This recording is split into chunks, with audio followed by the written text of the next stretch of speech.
This episode of Recording Studio Rockstars is brought to you by Atom Audio, Isotope, Native Instruments, Lewitt, and Grace Design. You're hearing my voice right now on the Lewitt PureTube microphone through the Grace Design M201 Mark II mic pre mixed through Isotope, RX, Ozone, Neutron, and Nectar, all on Atom Audio monitors. Please check out our awesome sponsors using the link in the show notes below. It's a great way to help support this show, and there's some great deals waiting for you there. Now get ready to rock.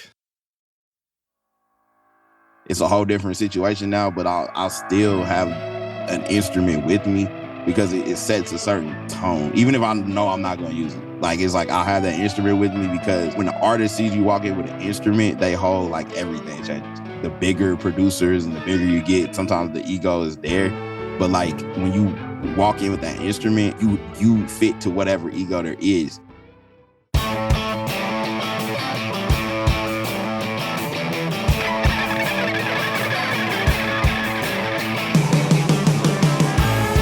Welcome to Recording Studio Rockstars. I'm Lid Shaw, and this is the podcast created to help you become a rock star of the recording studio.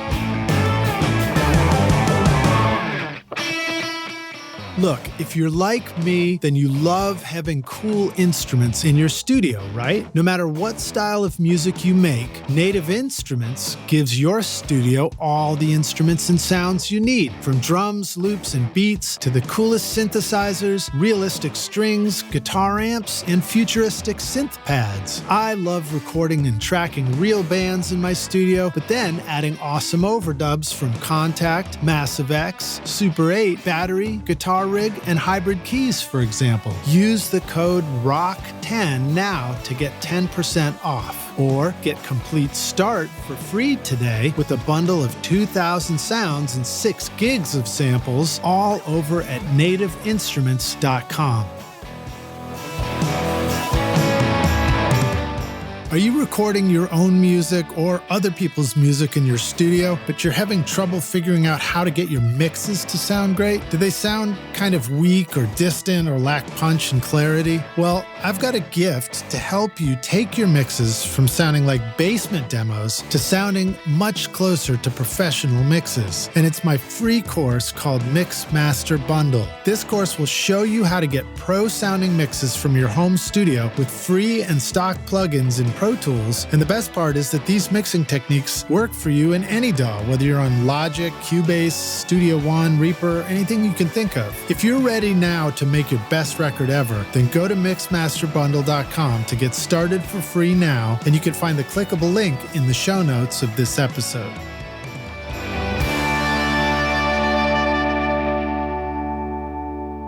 Howdy, Rockstars. It's your host, Lid Shaw, and welcome back to Recording Studio Rockstars, bringing you into the studio to learn from recording professionals so that you can make your best record ever and be a rock star of the studio yourself. My guest today is Dominique Sanders, an accomplished producer and composer from Kansas City, Missouri, now living in Los Angeles. By age 16, he had performed for the Queen of England and established himself as a mainstay in the Kansas City music scene. During one of his many shows in the area, Dom was discovered by Tech9, which started a writing-producing partnership that continues to this day. Dom currently resides in Los Angeles, California, and is a published songwriter and producer at Prescription Songs. Notable works of his include many of Tech9's #1 Billboard chart debuts and collaborations with Nipsey Hussle, James Fauntleroy, Jidenna, Janelle Monea, The Game, Jay Prince, Snoop Dogg, and Boyz II Men, Herbie Hancok, Robert Glasper, Wiz Kalifa, Chance the Rapper, and many, many more. I want to give a big thank you and a shout out to Kelly Musgrave at Linear Management for helping make our introduction. Please welcome Dominique Sanders to Recording Studio Rockstars. Dom, are you ready to rock, my friend?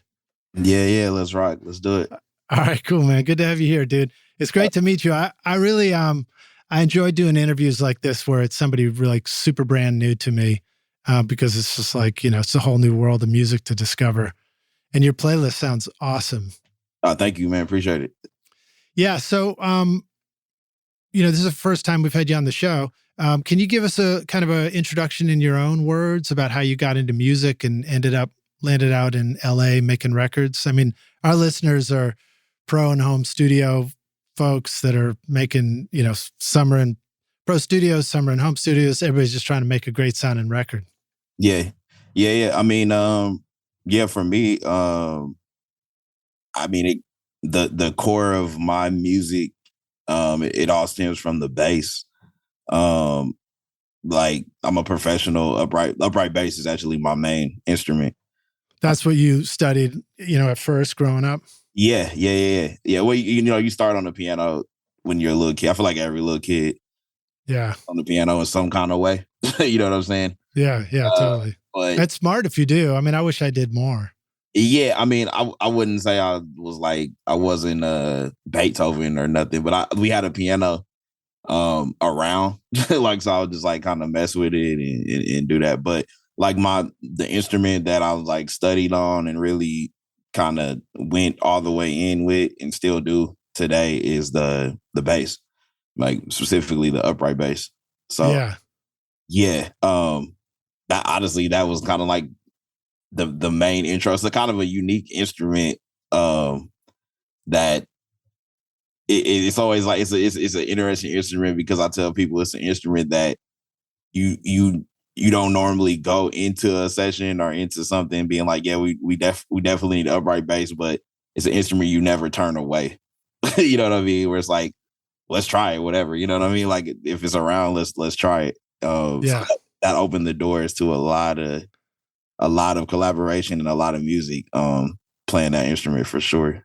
Did you start off like when you picked up the bass, were you immediately playing with other people or did you just play by yourself? I was like 13 years old. Started with the cello. You gotta start with the cello first to make sure. Were you like, Mom, Dad, by the way, I'm gonna need an Ampeg 810 here in my bedroom? I wasn't like, I mean, my mom, my dad was cool. Like he was kind of, I mean, I guess it's a little different dynamic. Like, he was like, yeah, we'll see if you like it.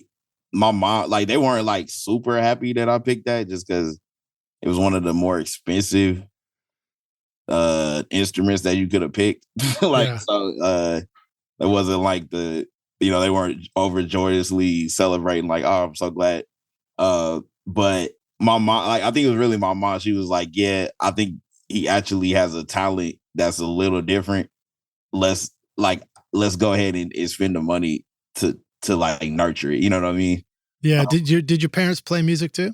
Nah. I'm like, really nobody in my family does music or does. Or I have an uncle that played the keyboard kind of, but like, yeah, nobody in my immediate family really does music or was trying to do music or.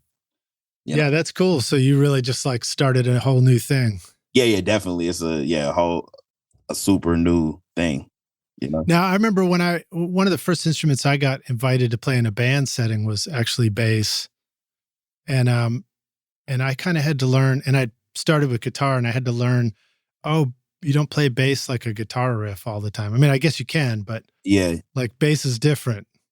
Yeah. It's super. I mean, it's a unique thing just because specifically related to Kansas City. Like Kansas City is such a jazz capital and a hub for that music. Being a bass player there, like you get at the age of like literally like 19, I was playing like minimum two nights a week. I mean, two times every night, basically a week. So like basically like 12 to 14 shows a week. That's amazing, man. Yeah. Kansas City is it's kind of like the perfect instrument because a lot of people can't play it, and the ones that do can't play it really well. And it's like you kind of have to have it if you're doing jazz in that type of way. You know what I mean? So it's kind of like, it's just like it kind of worked out in this unique kind of way where it's like I was playing too many shows, like too much than you could even like imagine. You know what I mean? So what's some of the Kansas City history that's really good for us to know about with music? Man, I mean, what are some of your favorites to come out of Kansas City? Like, I mean, obviously, like the Charlie Parker is like, the main, like Charlie Parker changed music like for everybody. Yeah. Talking about jazz, rock and roll, whatever. Like, so Charlie Parker, you got just even from just the area of Kansas City, like Coleman Hawkins, on the jazz tip, Benny Moten, Count Basie, in a little, and you fast forward, I'm just naming off people off the top of my head, but you fast forward years from them, then you get into people like the Pat Metheny's. Pat Metheny was from Kansas City before he was like in Massachusetts and stuff. Yeah, Pat Metheny's from Lee Summit, Missouri. Like, which is it's like a suburb. Yeah, his brother Mike still lives there. His whole family still lives. Right, Mike's a trumpet player, right? Yeah, he's a trumpet player. Yeah, yep. Yeah, that's partly where like Pat got that idea for that sound, I guess, right? Exactly. Yeah, yep, yeah. But and then fast forward from even Pat now, I guess he's a mainstay, I guess, person at this point in the history timeline. But like fast forward, from Pat, and then you go into, it starts kind of transforming into more on the production side, I guess you could say. But you get people like, the underdogs. So Damian Thomas, who they had one of the most legendary runs in music in the 2000s, just number one. Damian Thomas from Kansas City, Brian Kennedy from Kansas City, Jeff Bhasker from Kansas City, so just like this kind of like really rich history. And the difference with people, a lot of these people that I'm talking about are even beyond them being producers. Every person in Kansas playing the instrument is like critical in the Kansas City culture, as opposed to like a lot of other places. It's like people don't really take you serious unless you're like a master almost on your instrument.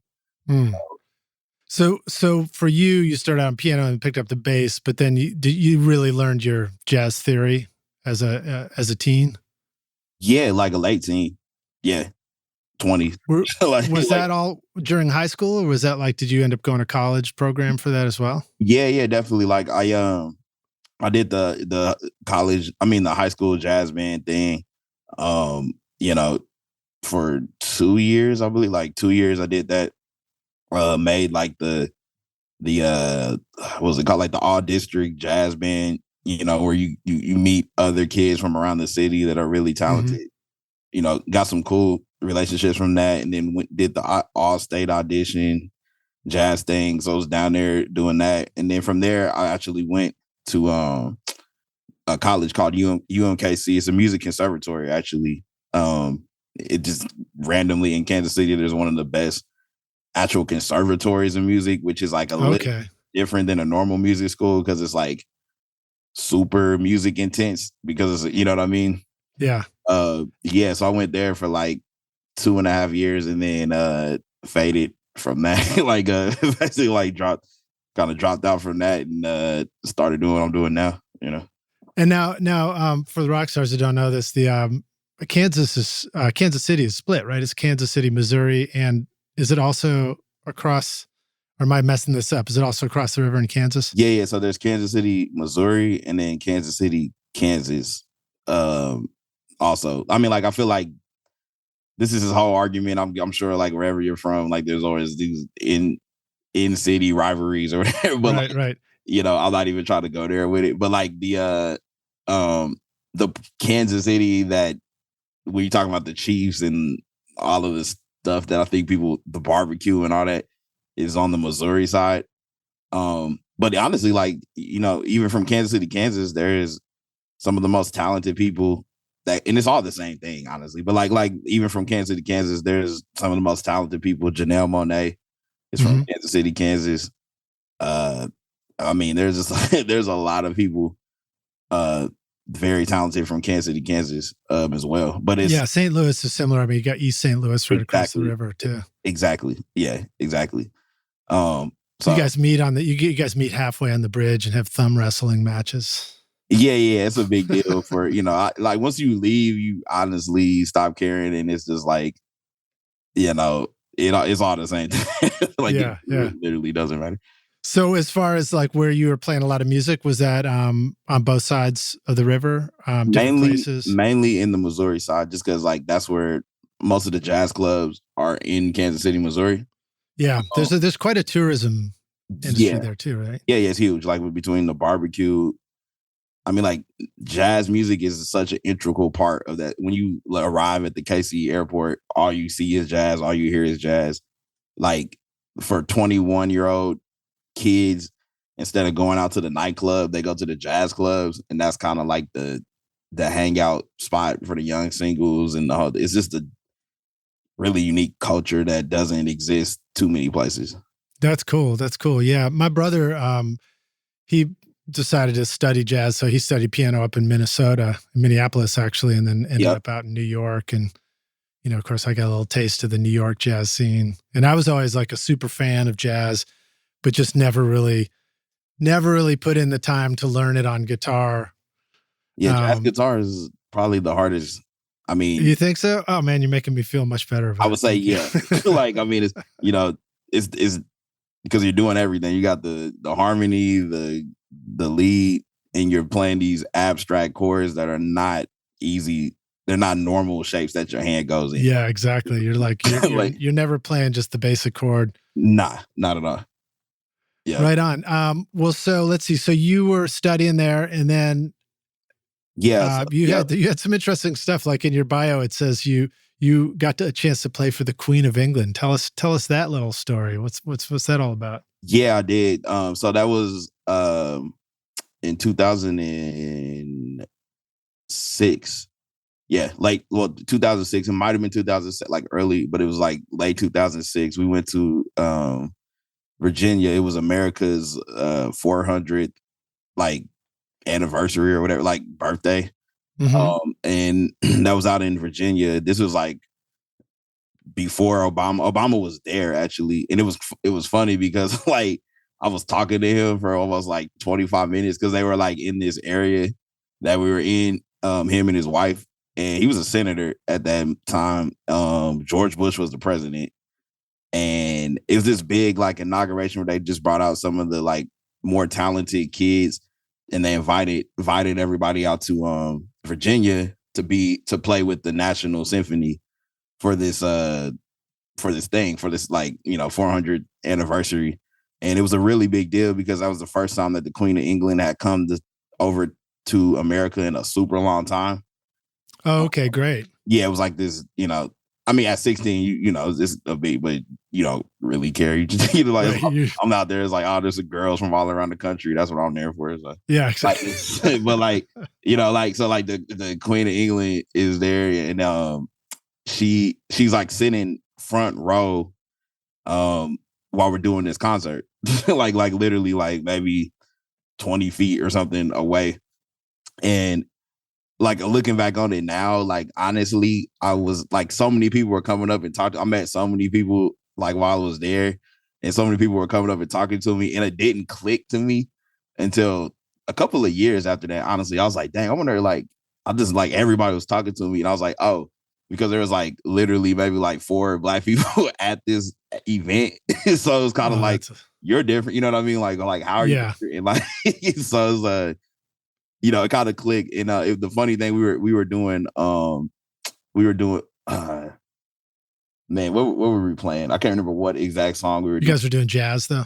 No. This was actually with the symphony. So oh wow. Well, yeah, so you had experience playing with the symphony. But you do the bust out the bow for that stuff? Exactly. Yeah. I did the symphony for years, like played classical. Wow. Like the whole thing. And then like with a whole row of basses. A whole row of basses. What's that like, man? What's that sound like? I've never, I mean, I know it in hearing a symphonic recording, but I've never actually talked to somebody about that. Is that like it's a sound remarkable thing to stand next to all these basses bowing the same note? I mean, it's just remarkable to stand next to that many group of high level musicians creating music. You know what I mean? Like that's something you can't ever, there's no plug-in or no whatever that can like really duplicate that feeling and that sound. Even that was special because there was fireworks going with it, and we were doing that's what we were doing. We were doing the overture like that. Right, 1812. Exactly, yeah. And yeah, so like there's fireworks going, the part that everybody knows. Right, fireworks. The fireworks actually have a part. Exactly. In the musical piece, right? Literally, yeah. There's like in that song, so that was cool. And yeah, like the Queen, I actually got to talk to her and introduce myself to her. That was cool. And then right before, there's actually a clip. It's still on like C-SPAN. I like looked maybe a year ago just because I was curious. And there's a clip you can see me like in it. George Bush, he kind of like ran up on the stage, like past the security and all that, and grabbed the baton from the director and started directing all of us. And he came directly over to the bases and was like doing this thing. Like, so that's hilarious. That's what that story, long story short, that's kind of how that happened. Thanks, W. Yeah, so that was cool. That was you don't really realize how cool it was till way later. You know what I mean? Yeah. Now in hindsight, have you gone back and watched that the show The Crown? I haven't seen that yet. Somebody was just talking about it. You should do, man. You dig it. It's pretty good. It's pretty entertaining. Okay, fire. You'd be like, yeah, that was her. Yeah, here's her in her younger days. Right. Because I think they talk about, the Queen taking trips around the world at different times. Yeah. And so it probably was, it probably like make sense in that context. No, for sure. Adam Audio's S-Series, crafted in Berlin, is a flagship line of reference monitors featuring 5 models from the compact S2V all the way up to the powerful S5H. The range builds on Adam Audio's iconic heritage with new technology for improved acoustic performance. With new woofers, redesigned waveguides, and a DSP engine, the S-Series ensures accurate frequency response, consistent dispersion, enhanced detail, and a forward-looking digital connectivity. Backed by a 5-year guarantee, Adam Audio monitors embody durability and professional sound for your studio at adamaudio.com. Well, that's cool, man. So then tell us about connecting with the production side of things in Kansas City and then making your way out to Los Angeles. Yeah, so like I was doing the intense music thing, like I said, the classical music, jazz in college. And also I really was switched my major to be music education. Just because I was like, okay, if I'm gonna get a degree in music, I at least want it to be something that you kind of need a degree to do. Like, you know what I'm saying? I was like, you don't really need a degree to go on the road and play jazz. Yeah. So like I was like, if I'm gonna be here and I'm gonna do it, let me at least do that. So it's kind of like 2 majors that was happening at once. That, so I was doing that for about like 2 years. 2 years, a little bit longer, like 2.5 years. And then and here you are on Recording Studio Rockstars. We're gonna make you teach us some stuff too. Okay, yeah. Yeah, exactly. Like, and so like kind of long story short on that, like fast forwarded, I was I like kind of knew about making like what you would call beats or whatever. But really didn't have, and like there's a jazz club in Kansas City called the Mutual Musicians Foundation. It's actually the oldest, it's the oldest running jazz club in the world. It's been around since like 92, and it was the first Black African American. It was the first union that they had. So like the first Black musicians union. So like, musicians back then, you had to be part of the union to play in New York and all these other places. But for all the musicians, so Charles Mingus, whoever, their union was in Kansas City at this place. And so like people would go to this place and it's actually a place where people would play. One of Clint Eastwood's first movies that he directed was called The Last of the Blue Devils back in the 70s, I believe. And it was all about this place. So like Count Basie and everybody was there. And it's like a really like Kansas City, they still do music to this day. Like, but the music starts at 1 a.m. and it stops at 7, and they serve alcohol till like 8 in the morning. Good Lord, man. Yeah, it's a real job. Yeah. I guess you learn how to sleep in the day. You just learn how to not sleep and just stay awake. Yeah. You know what I mean? I think about that there was a Mr. Rogers spoof way back when where he's interviewing a bass player actually. And he's like, and the bass player's like, yeah, man, I get up around, I don't know, I get up around noon or something like that. Yeah, really. So playing some music. Yep. Yeah. So I was played there a bunch. Like I was playing there like almost every weekend. And it's a late night spot, everybody, because there's nothing else open after 4:00. So it was like everybody in the city is at this place. And do you have a lot of the greats would come and be in town just because that was the home base? Yeah. No, that was like the start. Like Charlie Parker. I don't know if everybody knows the story where Charlie Parker moved to New York, where it's like he moved because like he was playing in Philly Joe Jones, who was like Elvin Jones. Papa Joe Jones. Yeah, exactly. Yeah, Papa Joe like threw a cymbal at Charlie because he was playing like basically bebop. You know what I mean? Holy shit. And that it was in that place is where it happened. Like, so he threw a cymbal at him and was like, this trash, get out of here. Like, and so he was like, I don't think it's trash. I think it's great. Forget this. I'm going to New York and I'm gonna find some friends. And then he met, Miles and everybody on the way. So was Papa Joe Jones, did he have his signature smile on the whole time while he threw the cymbal at him? I can only imagine what it looked like. You know what I mean? But yeah, that cymbal changed the course of history. You know what I mean? Why is there a history of angry drummers? I think I don't even know if it's a drummer. I think, as the older I get, the more I get it. Yeah. I think it's just the age thing. You know what I mean? Just protecting the good music from the bad. It's just the age thing. It's just, you know what I mean? Once you get past a certain age, you're not really trying to like really hear new you know what I mean? And I never understood that. I'm 33 now, and in 20 years, like I'm gonna be the guy where it's just like, this sucks. Like this, let me show you. You know what I mean? You're like, that's not an 808. Let me show you an 808. Yeah. Back in my day, I'm gonna be that guy. So I get it. I think it's that. You know what I mean? Yeah. Now, do you find yourself? Do you like have your own way of like pushing your boundaries so that so that you're always like discovering something new? Yeah, definitely. Like for me, I mean, my average work week is like, we might. Like literally like in a week, it might be like, okay, we're working with Good Charlotte on Monday and Tuesday. And then Wednesday, we're working with YG doing all gangster rap. Then Thursday, might do a live show, like a live jazz show. And then Friday, we're working with whatever, something for Kelly Clarkson, singer, songwriter, whatever. So It literally like, where was the Recording Studio Rockstars podcast interview in that list? Yeah, exactly. I mean, it's just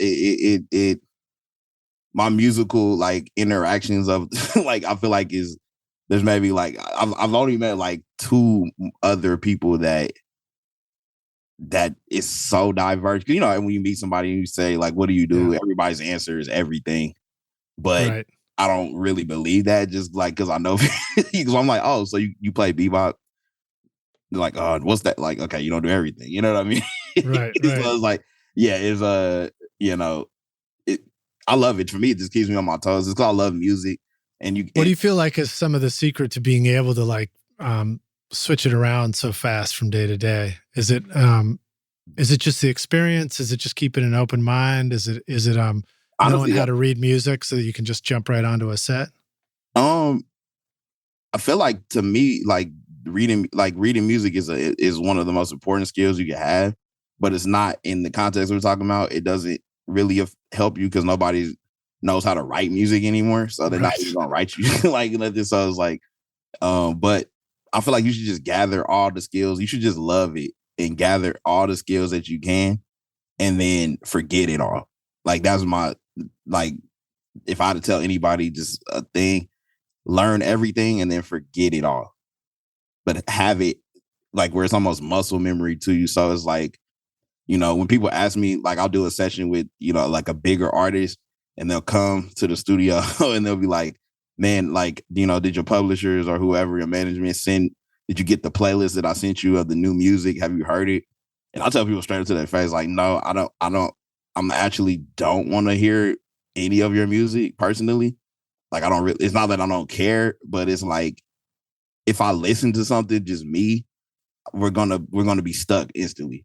So it's like I'd rather not even listen to it. I don't listen to music like past the year maybe 2010 personally. You know what I mean? I don't like like unless it's like me, like you obviously have to hear some stuff, but it just keeps it, to me. It helps me stay in this fresh kind of space, and I just listen to jazz and I listen to talk radio. So it's like, for me, it helps a lot because it's a lot of times when you like listen to stuff, you get these prejudged before you even work with an artist. You like, oh, I know what they're on, or I know what kind of music they like, and you have no idea. Honestly, you don't know these people. Like, you don't know what they're going through. You might come in with the happiest song in the world, and it's like, man, my grandma just died 2 days ago. You're like, oh, well, dang. What do we do now? You know what I mean? Instead of just like that old school mentality of just like beginning in the room with somebody, talking, drinking, eating, and getting to know a person as much as you can with the time that you have, and then creating music from that moment. Yeah. You know what I'm saying? Yeah. That's probably my favorite way to make music in the studio. It's actually one of the reasons why, I mean, I love coming down to the studio by myself and doing stuff, but I also it also feels like a vacuum sometimes. It's like without some other people to like get to know through music in that moment. Sometimes I'm like, what the hell am I doing? It's not as fun. Yeah, for sure. I've really learned that recently where, music is interesting, like on the business side of it, at least. It's almost like once you step back, when you start doing least or not as much stuff is when your career starts going higher and higher. Just because we all get stuck in the like just doing stuff, you know what I mean? And like just doing stuff doesn't always equate to like good, you know what I mean? Mm-hmm. If you can like really control it, like, you know what, is it better to do 7 sessions a week, or do one that for sure that the song is going to come and like the person and the vibe, exactly what's going on. Like, there's really no answer to that, but I have the answer. I think I know. You know what I mean? Yeah. Yeah. So you started working with it's Tech Nine? Yeah, exactly. Is the group that you started working with at that jazz club. Kansas City? Yeah, I met him at that jazz club because he would come out, hang around when he was in Kansas City, and he's like, man, like, I love the way you play the bass. He's like, you make beats, and I was like, I just lied. I was like, yeah. He's like, send me some. I was like, all right, cool. Like, so I got his, and I was like, dang, I got to learn how to like do this. So like, I went and got Logic on my computer. I ordered this thing at that time. It was called The Machine. It was like this little like Native Instruments. Exactly. Yeah. Like the NPC looking thing. And I was like, I didn't really know anything for real. So I was like, dang, let me. I knew everybody pretty much in Kansas City from playing music. Because like that time I was just playing so much, everybody knows me. They're like, like, oh yeah, that's Dom. And I was like, man, let me call this guy. He went by the name of D Will at that time. He was like just I just knew he was a producer. That's kind of what he was known as. So I was like, man, let me just call him, and I'm just annoy him and be like, bro, I'm gonna just pull up on you, and you're gonna show me how to make beats. And he was like, that's great. He was like, okay, like, and I was like, dude, matter of fact, if you do that, I'll play. I know you need bass lines on your song. I'll play whatever bass lines you want. Just show me how to do this thing. Like, that's smart. I think that's sometimes an overlooked way to break into new ground when we're, in the studio, is just saying, you know what, I got something to offer. I can just trade it with people. And 1,000%. I'll tell people. That's how I learned how to do song chart writing. Was this a great keyboardist here, Jen Gunderman. I was like, and she wanted to learn the studio. I was like, hey, let's get together. You show me how to write charts. I'll teach you how to hook mics up. And we did that for a while. It was really, really great. That's the best thing you can do. I tell people all the time, like, I always walk into the studio, even now, like with people, it's a whole different situation now, but I'll still have an instrument with me because it sets a certain tone, even if I know I'm not going to use it. Like, it's like, I'll have that instrument with me because when the artist sees you walk in with an instrument, they hold like everything changes. You know what I mean? Yeah. Like, and the instrument also, when you're collaborating with people, like, especially, the vibe, like the bigger producers and the bigger you get, sometimes the ego is there. But like, when you walk in with that instrument, it instantly puts you in a thing where you fit to whatever ego there is. Cause it's like, oh, okay, like wait, so you just down to like, I'm like, yeah, bro, like we're all producing, like, but hey, we're gonna need a fire bass for sure. I know that much. Whether it's like, so it's like you're automatically including yourself in the process that you know is gonna have to happen. You know what I mean? So tell us more about that, because that's, I'm listening to your playlist and Rockstars. We have Dom's discography. Just scroll down the show notes and you can go click through and listen to a bunch of these awesome sounding records that you've been doing. And it's a great variety of stuff too. It's like what you described about your week, where one day you're doing something that sounds like, and you got to forgive me in advance because I might butcher some of the terminology. yeah, But like it might be a hip hop track that kind of sounds like trap music or something with the big 808 and the hi-hats and rapping over it. And then another time it's like a punk rock band, California punk rock band. And another time it's a jazz ensemble and it's like loop based and all kinds of stuff. Yeah. So it's very cool. But then, when I listen to, I'm like, okay, well, how does it, like, I'm trying to picture like, well, what does Dom do? Is he like playing a bass part? Some of these songs that maybe I do hear an actual like string bass, or maybe I don't. And so talk to us a little bit about like, how you like to fit into all these different equations with these different productions. Yeah, for sure. Like, for me, it's all about the record. So like a lot of records, it might just be me playing every instrument, literally. Okay, cool. So you taught yourself drums, guitars, yeah. Yep, drums. Like if you come to the studio, we got everything you could ever imagine. I mean, you might have been. Have you been to the steakhouse in LA? No, not yet. No, but okay. I'll be out in LA for NAMM. So okay, I'm sure you heard. Yeah, the steakhouse is, it's the vibe. You know what I mean? That's awesome. So we got everything you could ever imagine. I mean, we get the 62 channel Neve, the EMI Neve downstairs. We got everything. Like Steve Lukather from Toto's got all his guitars. So there's like everything you need is here to make the thing happen. But like I tell people a lot, like, some records it might just be me. Some records it might be full collaborative where it's like, yo, we're all bringing our ideals to make this record. You know what I mean? Some records, you guys sometimes playing as an ensemble? Yeah. Like we'll produce it in that way. Yeah, definitely. I mean, like tracking. Do you sometimes you're recording a few instruments at once? Yeah, definitely. Yeah, like then that's kind of a dying thing. Like I know that word got around LA in less than a year, so everybody's pulling up here. It's like, yo, this is the spot where the dude can actually like put together fire musicians and record a song. That's like really rare. Like that word got out and spread through LA fast. Like, awesome. You know what I'm saying? Because it's like that. I don't think people understand how not normal that is today. Yeah.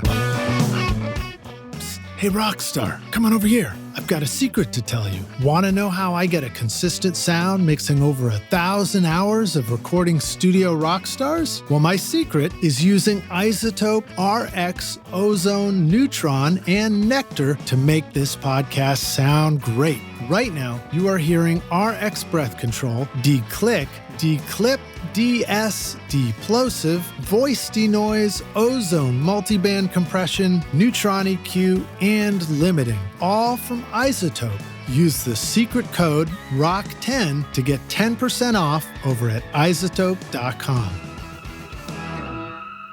Do you feel like that's like, do you have an appreciation for Motown and Muscle Shoals and these different, like these different studio settings where there's like 1,000% collective of musicians? 1,000%. One of my mentors out here is this guy. His name is Terrace Martin, and like he's one of those 3 or 4 people I was talking about in the world who's like the highest level jazz musician and the highest level producer, like that you can get to. You know what I mean?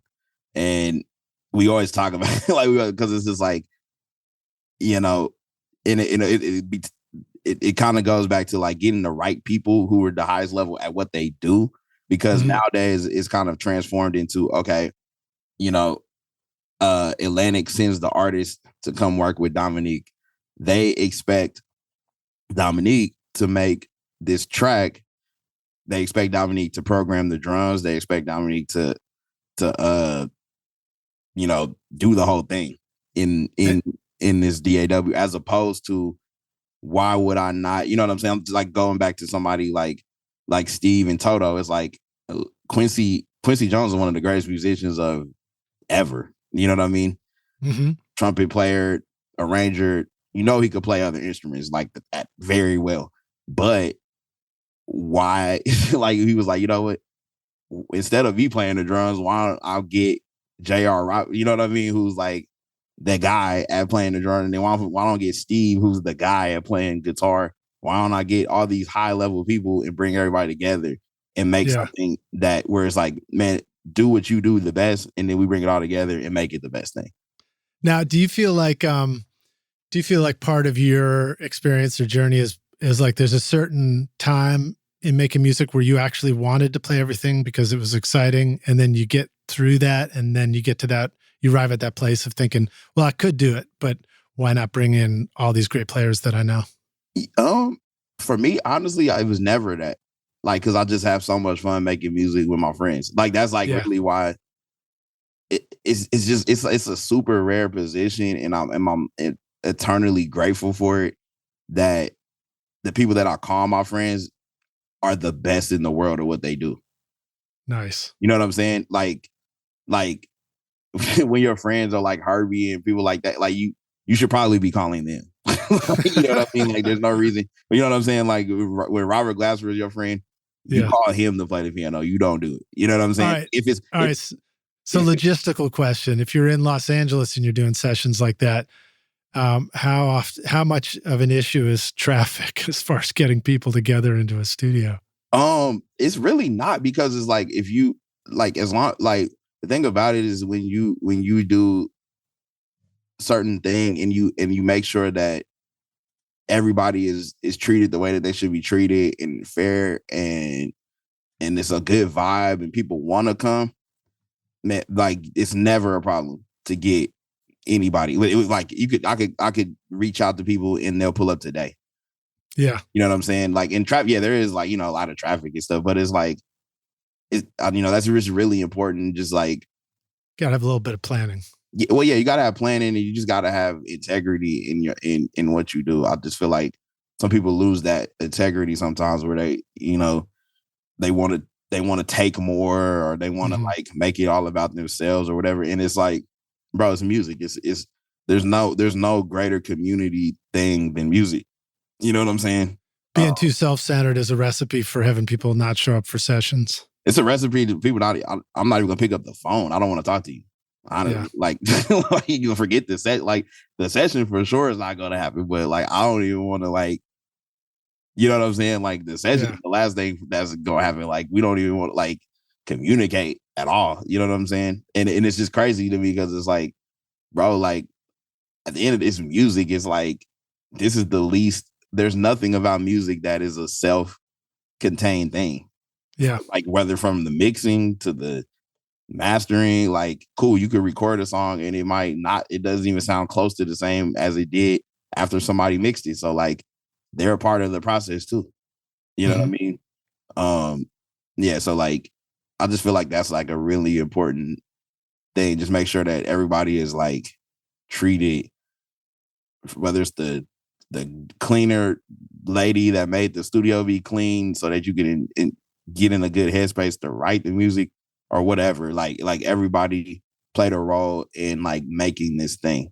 You know? Yeah, I agree 100%. I mean, one of the things I've been having fun doing here is getting people together for recording sessions. We'll do like a power weekend, and then we get to the end, and even the interns were just like, all right, we're just doing whatever song we did. I mean, who knows if it's going to do anything at all, but everybody's a writer. Everybody's a equal split. It's a 9-way split on that song we just did. So that just makes it easier. Making music is not hard. I'll talk about this a lot. I'm like, it's really crazy when you think about it. Like, so like, this will get into some whole other thing or whatever. This might be all time, but it's like, the universe, or wherever you want to call it. I don't know. However, what is it? Like, I don't even remember. It was like, what, like 7 billion years or something like that. That's off the top of my head. The age of the universe? Yeah. Like, so I'm just, let's rock with that. 7 billion like years. Yeah. You know what I mean? Like Earth has been around for 4 billion or something like years. So it's like, okay, cool. Like, So if that's what the case is, like I'll just take the song like My Girl that everybody in the world knows. Everybody knows that song. So like, yes, I'm sure they did multiple takes of that song, but the take that we all know when we say My Girl, that only happened for 2 minutes and like 50 seconds in the entire course of history. Yep. It was that moment that would live forever. And when you play it, you're just repeating that moment. Repeating that moment. That they probably did it again. There was other takes that wasn't that moment. You know what I'm saying? But like that 2 minutes and 50 seconds out of the however many trillion, billion, whatever seconds that has existed, that 2 minutes and 50 seconds became the moment. You know what I'm saying? And it's like, I just think when people really think about music a little bit more, having that type of gravity, like it changes the way that you think about music and approach it. It's serious. You know what I mean? Yeah, no, I really think that's important. And not only that, but along with that was the realization for me at some point that like, you know, some famous song, famous artist, the version that we know, learning that, oh shit, if they went to go play that again, they couldn't even do it exactly the same way that it was on the recording. Exactly. Not possible. Yep. Yeah. It's just interesting. And like, you know, it's just fun making music. Long story short, it's just fun making music with your friends. You know, every situation obviously is not conducive to that. Like, you know what I'm saying? But you know when it is, and you know, like when it's time to like turn it up and make like this impactful music that's gonna be, you know, thousands of years or whatever, then, you know, it might be a good time to reach out and try to put all the other stuff aside and just worry about making the music be great, you know? So we couldn't get, Rockstar, sorry, we couldn't get Neil deGrasse Tyson to join us on the podcast today, but I was able to ask ChatGPT while you were telling us that. And so you want to know how old the universe is, Dom? Yeah. And do you like going by Dom or Dom? Yeah, no, that's cool. Yeah, Dom. All right, cool. All right, so the artificial intelligences tell us that the current estimate for the age of the universe is approximately 13.8 billion years. This age is based on observations of the cosmic microwave background radiation and the expansion of the universe, among other factors. This estimate is supported by a variety of scientific evidence and is widely accepted in the field of cosmology. Crazy. There you have it. So, I mean, from all that cosmic dust 13 billion years ago or whatever, like, like you got to think about it, like one person wasn't in that session. That is not the same. Like, you know what I'm saying? Like, it's just kind of crazy. Like, that's just the power of music to me. It's like, well, that expression, you can never stand in the same river twice. Yeah, exactly. That's very true. Because it's always moving moment to moment. Like, yeah. I mean, 100%, you know. All right. So, so you do these sessions, you've got, you're calling in musicians on some of them. Sometimes you're doing the stuff yourself. Yeah. And are you still using Logic all the time, or do you did you move from that into Pro Tools world? Yeah. So, I mean, currently I'm in Ableton. I've been in Ableton for a few years. Okay, cool. But yeah, I had to teach myself how to use Pro Tools for sure. So like Ableton and Pro Tools is kind of my two. No, it's cool. We talk about Pro Tools all the time. So love hearing about Ableton too. Yeah. You know, Ableton is one of those ones, Ableton Live, that is, you know, when it arrived, I've been doing this for long enough to remember when everything made its first appearance, you know? Yeah. Including Reason way back when. You're like, what do you mean you can flip it around and see the cables bouncing around on the screen? That's incredible. Reason, I had 3 initial DAWs, I guess you want to, before even like Logic, that I just never used for it. But like Acid Pro was one. I had the CD to that, and then Reason that became Fruity Loops, didn't it? I don't know, honestly, but that could make sense, kind of. Like Cakewalk was on the computer that I had. I just didn't know how to use it. And then like with Reason, I had Reason installed on the same computer. I started using Logic, but there's too many like wire. It was like just looked too confusing, so I just went with Logic. Well, I mean, Reason's a funny one. Like, I felt like a lot of the music that was coming out of Reason. Often when I heard it, I'm like, it kind of sounds like German techno or something. And I kind of picture, I also have this image of like, your Eastern European music producers like really enjoying putting plugging the wires in and patching all the cables and stuff. Probably a silly image in my head, but and then Ableton. Thing that blew me away about Ableton Live when it first arrived was this, like, it was the first time you could do things like drag a plug-in on and it didn't stop the music, or you could like, right. You could be immediately doing something. You're like, that thing I did was awesome. And then you hit a button and it had already captured all the moves you did. Yes. Yeah.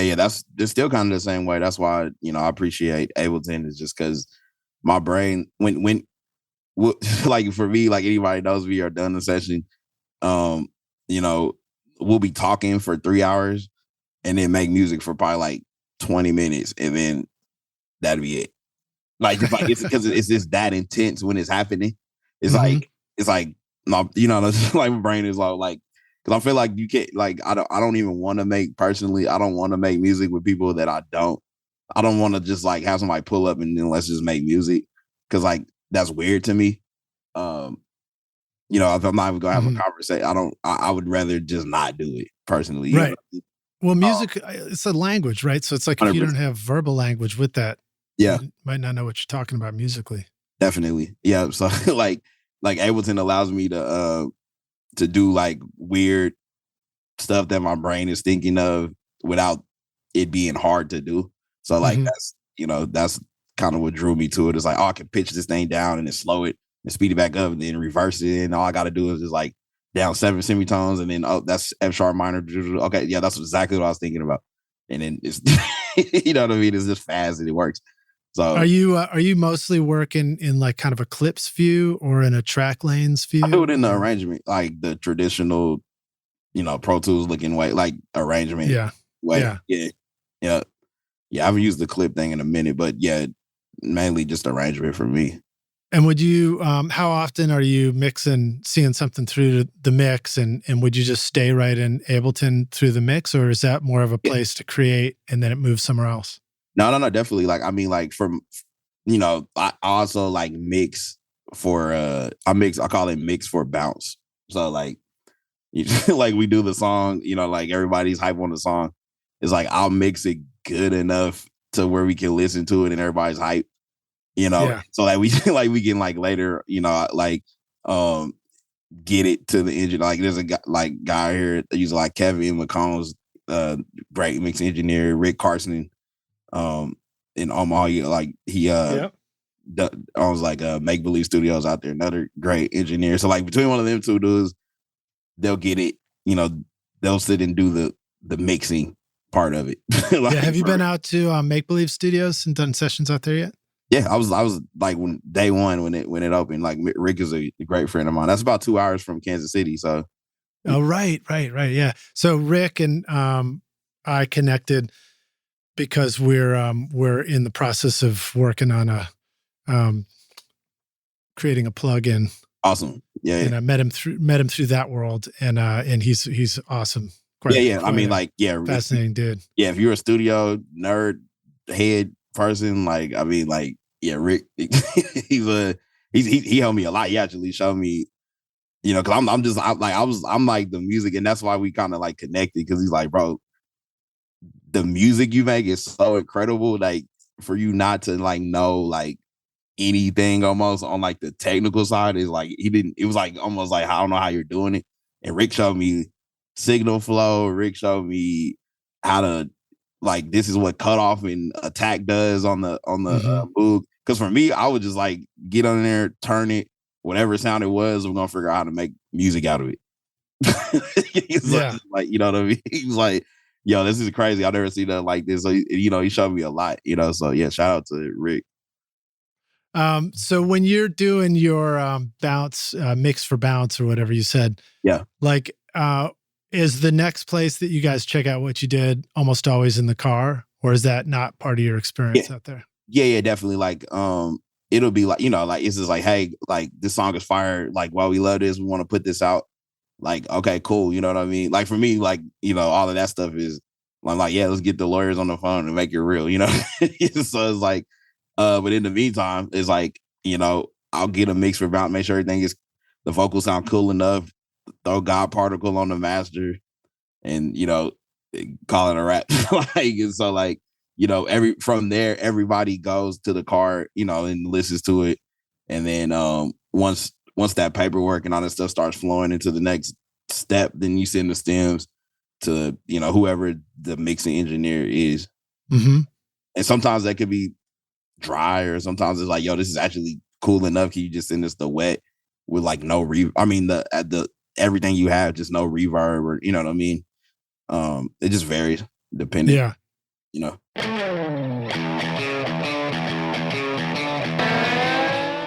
What do songwriters, music producers, DJs, EDM, TV, and film composers all have in common with you and me? We all need incredibly cool sounds that instantly transport the music we are creating to the style that we want. This is why Native Instruments is your ultimate toolkit with a massive library of sounds for your studio. Whether you want to create hip-hop, indie pop, classic rock, meditation music, pumping dance floor beats, or full orchestral arrangements, Native Instruments' Complete Bundle offers you everything you need, from drums, loops, and beats to wild synths, ultra-realistic strings, and vintage electric bass, guitars, and keys. The list goes on and on. I personally love recording real bands in my studio and then adding cool drum samples, synths, and futuristic keys from Battery, Contact, Massive X, Guitar Rig, and Hybrid keys, for example. Plus, it's a great way to make your production sound modern and unique. Use the code ROCK10 to get 10% off, or get Complete Start for free today with a bundle of 2,000 sounds and 6 gigs of samples over at nativeinstruments.com.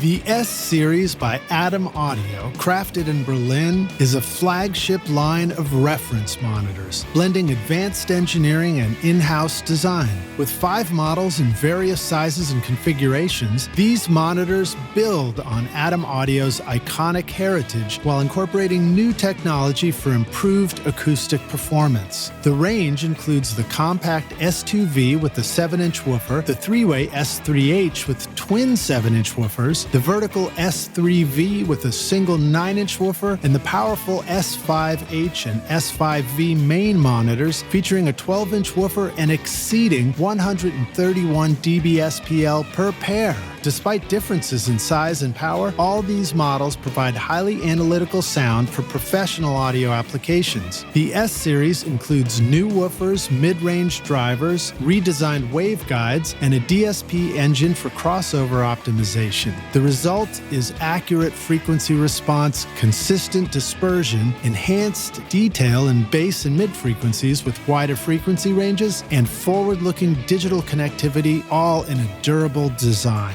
The S-Series ensures longevity in your studio, backed with a 5-year guarantee at adamaudio.com.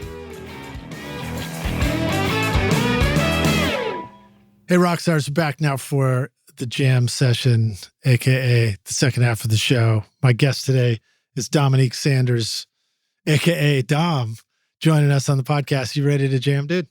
Yeah, let's jam. All right. Thanks for hanging in with me with my over-the-top podcast personality. This is really fun to hear you talk about this stuff, man. I love just talking about all this stuff we're talking about, whether it's like the history of jazz, or, you know, how you got into this, or just like the essence of music, or how old the universe is. And I've probably got some specific questions. I think another thing that was on your list was working with Prescription Songs as a publishing company. That you work with. Is that right? Talk to us a little bit about that. Like, what does that mean? You know, if you were describing the life of a producer, musician like yourself to somebody saying, what do you do? You know, what does all that mean? And is that an important thing that people should be in search of, you know, connecting with, you know, you said, send it to the lawyers or a production company, you know, and these people that do the administrative side of music. Yeah. I mean, you know, a good friend, like a good friend of mine's name is Trevor Lawrence Jr. I don't know if you know him or not. He I mean, he's one of the most recorded drummers currently. You know what I mean? Like new guy. His dad was Trevor Lawrence Sr. But anyway, like he said something that always stick with me. He's like, man, it's not real till like the lawyers are involved as far as like money transactions. You know what I mean? Mm-hmm. And that always stuck with me. Like he was with Dr. Dre for years. That mentality is like a real thing. I'm just like, you know, because everybody be like, man, I want to we gotta, you know, other than like your friends where it's like, bro, let's just link up and make some, you know what I mean? Like people that really want to like work, like, bro, I want to work, I want to get in. It's like, hey, we can make it real. Like if it's like, that's the only way it's gonna be real. You know what I mean? Yeah. But yeah, with Prescription is amazing. Like it's hard to even explain it. Like, cause they're such a boutique music publisher. That I mean, just the records are just like the highest level records. You know what I'm saying?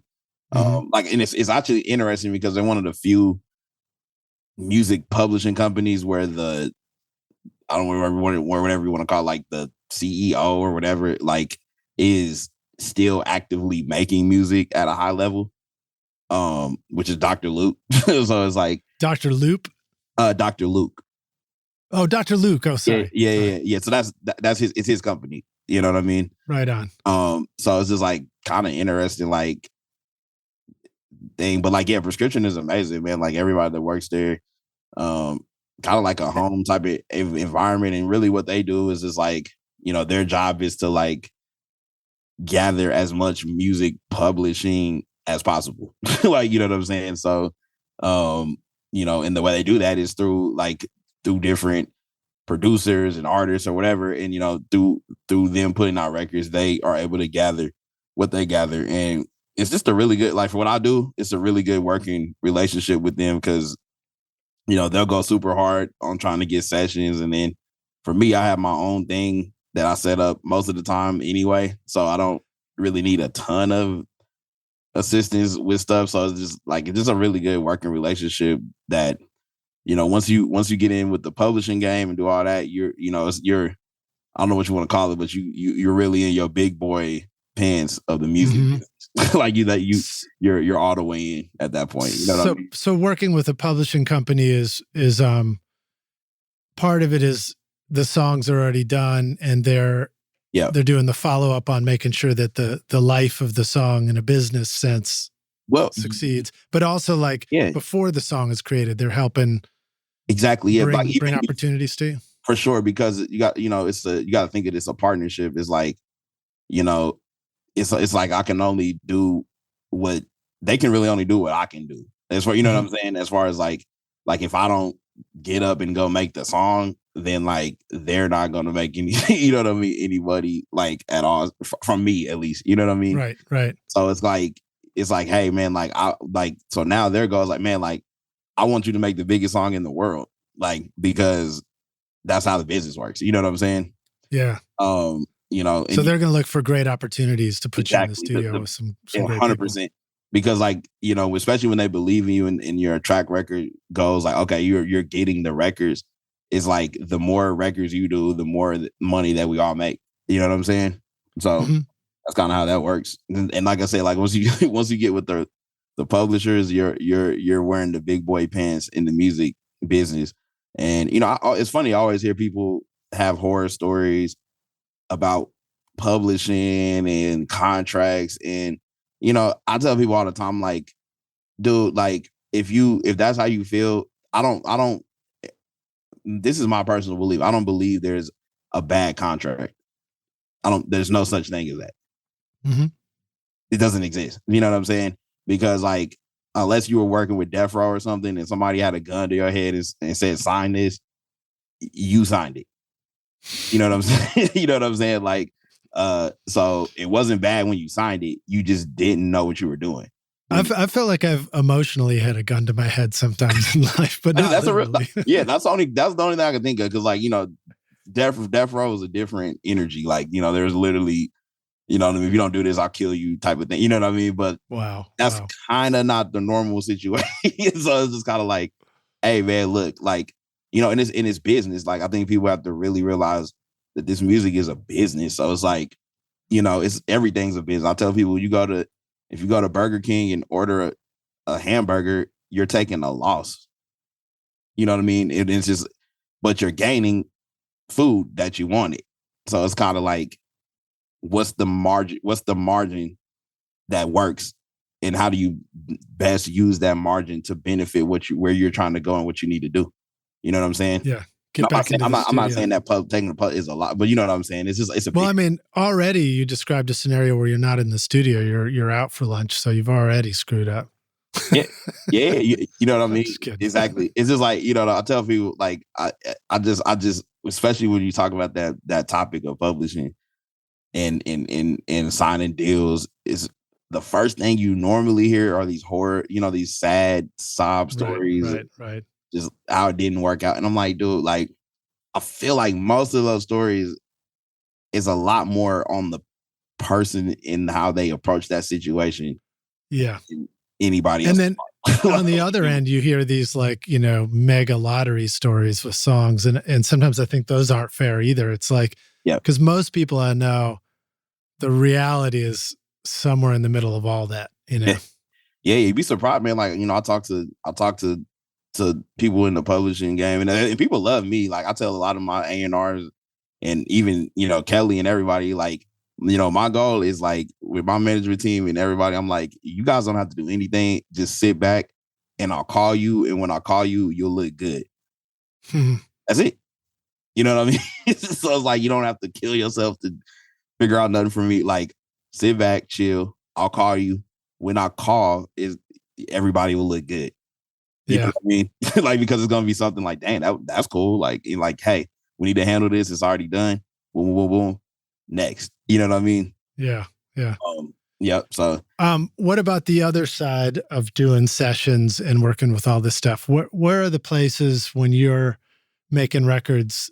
Maybe you've learned how to manage it, but, like, in your experience, what are the things that have really stressed you out? Where are things where you're like, you feel nervous as hell about making records?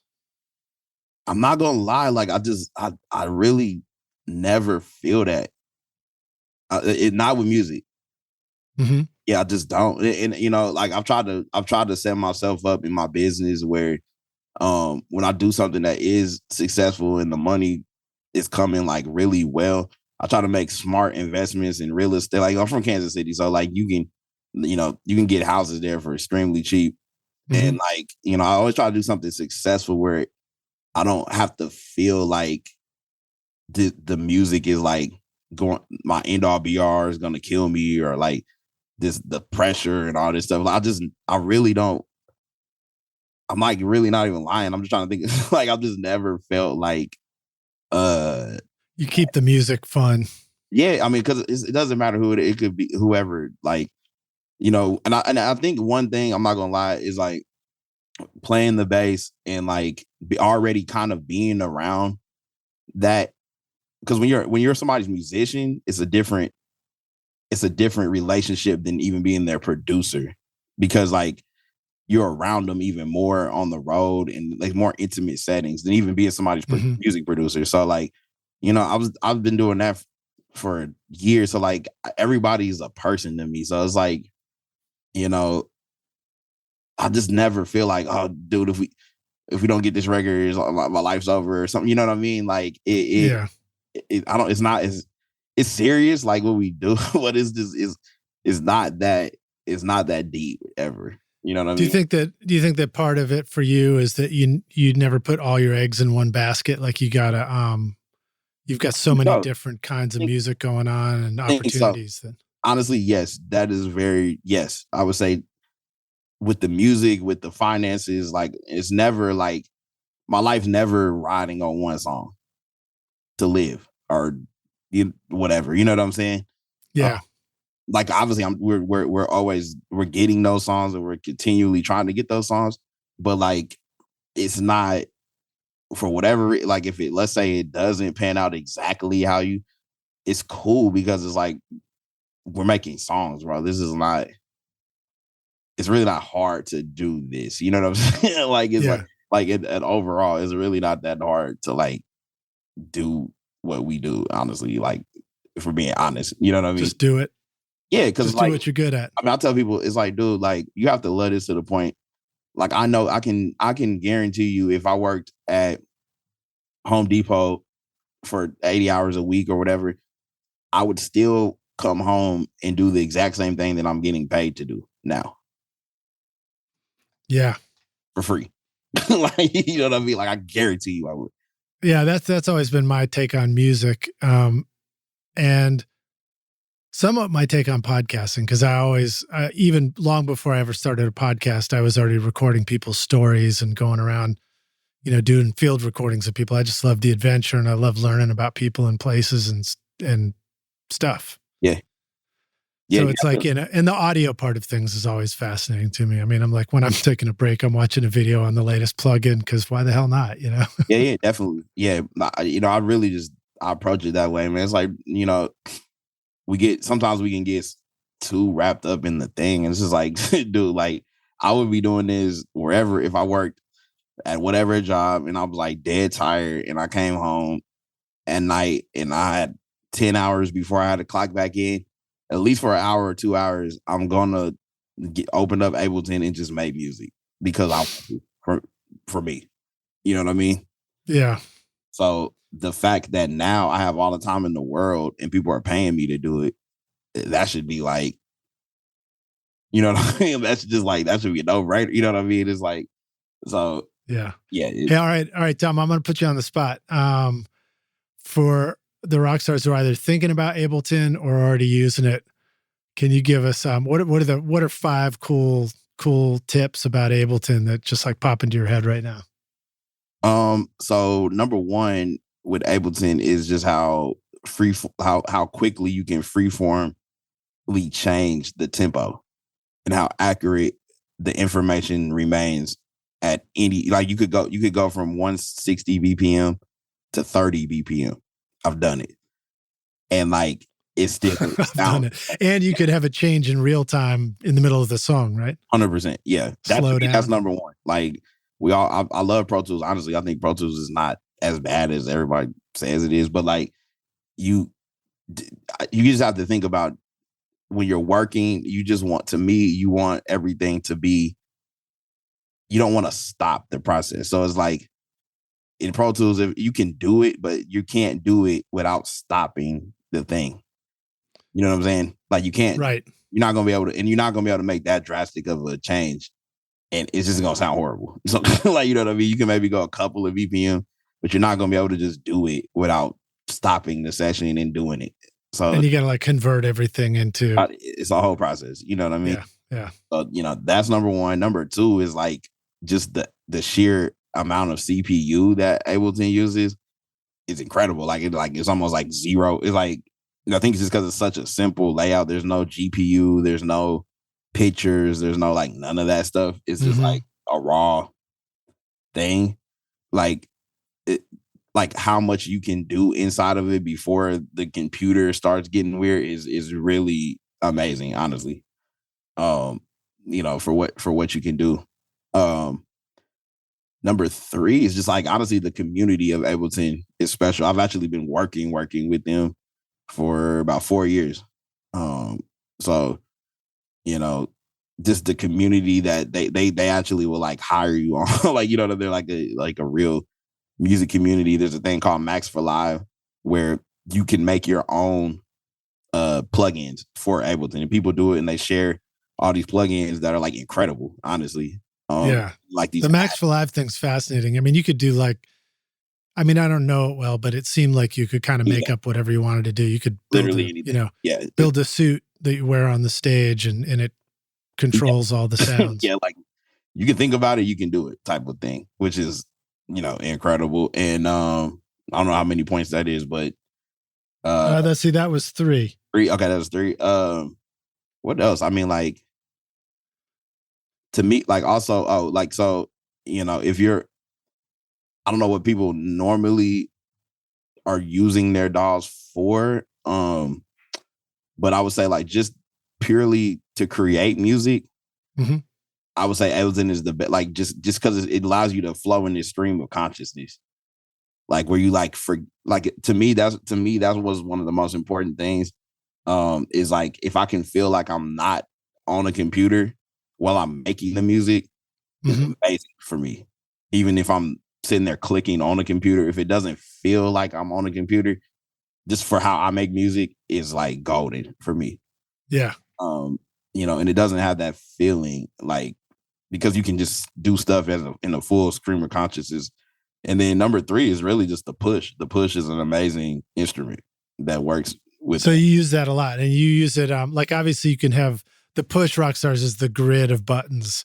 Like in each one will play a different clip or a sample up on the screen. Yeah, you have 64 pads. The new push is incredible. It has I forget the exact word, but you can kind of do the vibrato on each pad, basically. Oh, just wiggling your finger like one of those. Exactly, left and right. What's the rubber keyboard that everybody had too? Rolly thing. Yeah, Rolly. Yeah. Yeah, it's like that. You can kind of slide it. So it's like a full 4D immersive thing. Also, the new one is a standalone unit, so you can just take that and it is Ableton inside of it. Kind of like Machine. Yeah, it's just even a little bit more crazy. Like the only thing that I feel like is to me that I actually use and I feel like is close in a standalone way is the new MPC Live too. I use that a lot. Okay. That's a great. And you're sitting in your studio right now, right? I am. Yeah, I'm sitting here right now. Can you just like do a little, like one, 90-degree sweep in front of you and just start to describe some of the tools that are all sitting in front of you that you would use on a daily basis? Okay. Yeah. Well, yeah, the computer, number one. Like you said that's a Mac Mini is what you're working with now? Yeah, the Mac Pro. Mac Pro. Is that the one with the big, huge, holes? Yeah. Like that's kind of the pricey one, right? Yeah, that one. I mean, you can't do nothing without the computer nowadays. So you got to need that to be good. You know what I mean? Yeah. And then I actually have a pair of Rick Carson's NS10s set up right now. Does his personal ones on loan, like kind of thing, or is he actually making those? I think he just kind of like modded it out. It's like they're black. The cones are black instead of white.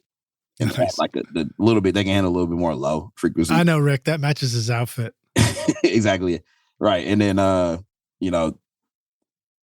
JBL 15-inch subs with the big JBLs for the mains. And I'm rotating which way I'm rotating left. And I have the credenza, or what do they call it? That's what I call like the producer desk behind you kind of thing? Or? No, like where you can rack stuff. Like rack. Oh yeah, just a rack. Yeah. Yeah, a floating rack table or whatever. So yeah, the Apollo, 2 Apollo 8, whatever you want, those, the quads in there. In the rack now, actually, which is funny because I've been using this for this record, the Core Triton. That's been getting used a lot in that. What's rack. That? The Core Triton rack. Oh, like that's the synth rack version of it or something? The rack version of that, yep. And then the rack version of the MS-2000, the rack version of the JV 1080. We got the rack version of the Emu Planet Fat. Right. So you got a lot of racked synthesizers because using synths and keyboards is such an important part of your production. Yeah, I actually use a lot of that stuff, honestly. And then sitting on top of the thing is my tape machine with the TIAC A2340. All right, cool. So is that one of the reel-to-reels, like a vertical standing thing? And then how many tracks does that do? You can do 4, but I really only use it for 2. So what I do is like I'll make the music and I have it set up going through the through channel 7 and 8 in one of the Apollos where I can actually record from Ableton into that in true time, where there's like not even a delay, and it'll record onto the tape, and then basically it's recording onto the tape and then shooting it back into Ableton through the tape. So yep, off the repro head. Exactly. Yeah. Yeah, that's a fun trick. I used to, when I had my tape machines in here, we do a lot of sessions like that. And It really is cool to get that tape sound. I use it almost every day, pretty honestly. Yeah. Yeah, so rotating, there's like 2 huge windows. I'm in the upstairs part of the steakhouse right now. This is my like personal studio at the steakhouse. So yeah, up rotating left, there's I actually just got this name, the Poly D. Been loving that. The Behringer Poly D. Looks like the mini move. Right. Really, really right. cool. That's what I've got the yeah. Or I don't know if I have the Poly D. I've got the Mod D or something like that. Okay. Yeah, and I've been loving it, honestly. Modular rack. It's like a mini move that you can play 5 voices on. So yeah. That's why you got the Poly one. Yeah, that's great. Yeah, it's pretty cool. And then underneath that, got the JV50. Actually use that keyboard mainly for like the percussion sounds in it. Mm-hmm. And then rotating left a little bit further, I got a drum set. It's an all out kind of in the same room, so I can just kind of slide over and get to that. Now, how do you what do you find is a useful way to run your DAW when you're going around to different instruments, when you're not sitting in the chair and you want to do something? I'll just take the keyboard. I mean, I got a wireless keyboard, so I'll just... Oh, you can just carry it over there with you. You can still see the big screen across the room. Yep. Yeah, exactly. Yeah, I got a big, huge, like 80-inch TV like above the... 80 inches. Nice, man. Huge, yeah. I thought mine was big. It's like 55. Yeah. So I got that so you can see whatever. And then, there's like a chair. And then like against the back wall, I have a piano there, an old Brentwood. Cool. I have everything just taken off. It sounds really good recording, just taking off the lid and taking off the bottom lid as well. So you can just so you describe your studio as like a writer's room where you can go get on any instrument or go back over to the speakers super fast. Yeah, like it's everything's running and ready to go. And then like I have like this kind of grass area, or whatever you want to call it, where it's like kind of putting, so you can practice your putting greens. Like it looks like that, but there's like a bean bag on it. Like people can lay down on it and feel like you're kind of like at a park. People love that. They love it. It's real grass? No, it's turf. Okay, all right, I take it. Yeah, that's cool. But people love that a lot. Like that's the first thing I want to do is just lay on that. But and then going over, got the guitars. Got like 8 guitars up here now. Nice.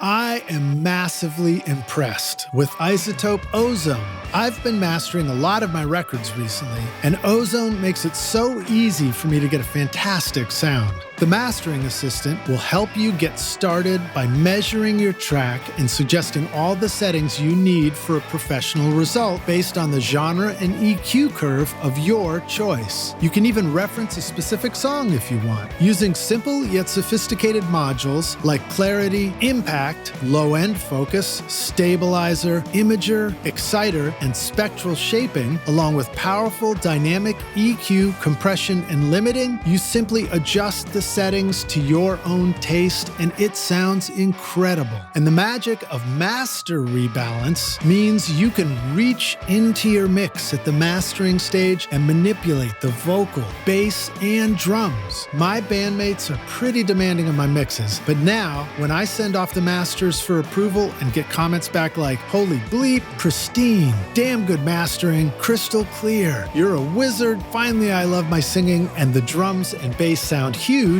well then I know I'm doing something right. So check out the newest Ozone, RX, and all the other great apps at iZotope.com and use the code ROCK10 to get 10% off.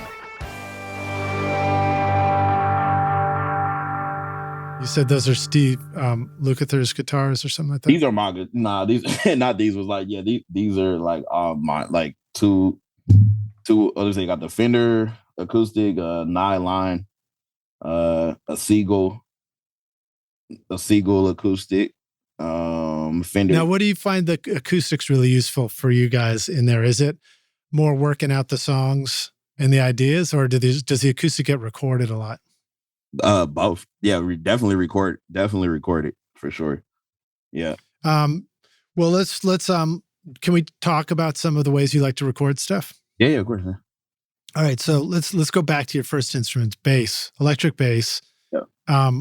what would be the way that you would, if you're like, let's put some bass on this right now, Mhm. what would you reach for, and how would you patch it in? Like lately, for the type of music I've been doing lately, I would grab this. I have the this Jack Cassidy bass, the hollow body.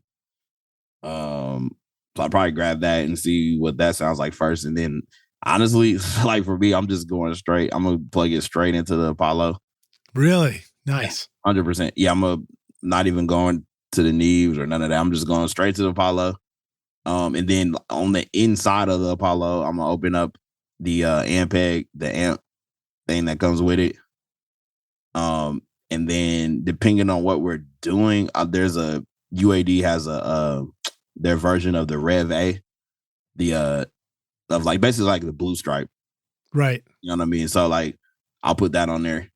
And then the rest is really honestly with bass, the tone is mainly from your fingers. So like 90% of the sound, that carving and all that, is like going to come from playing it the correct way.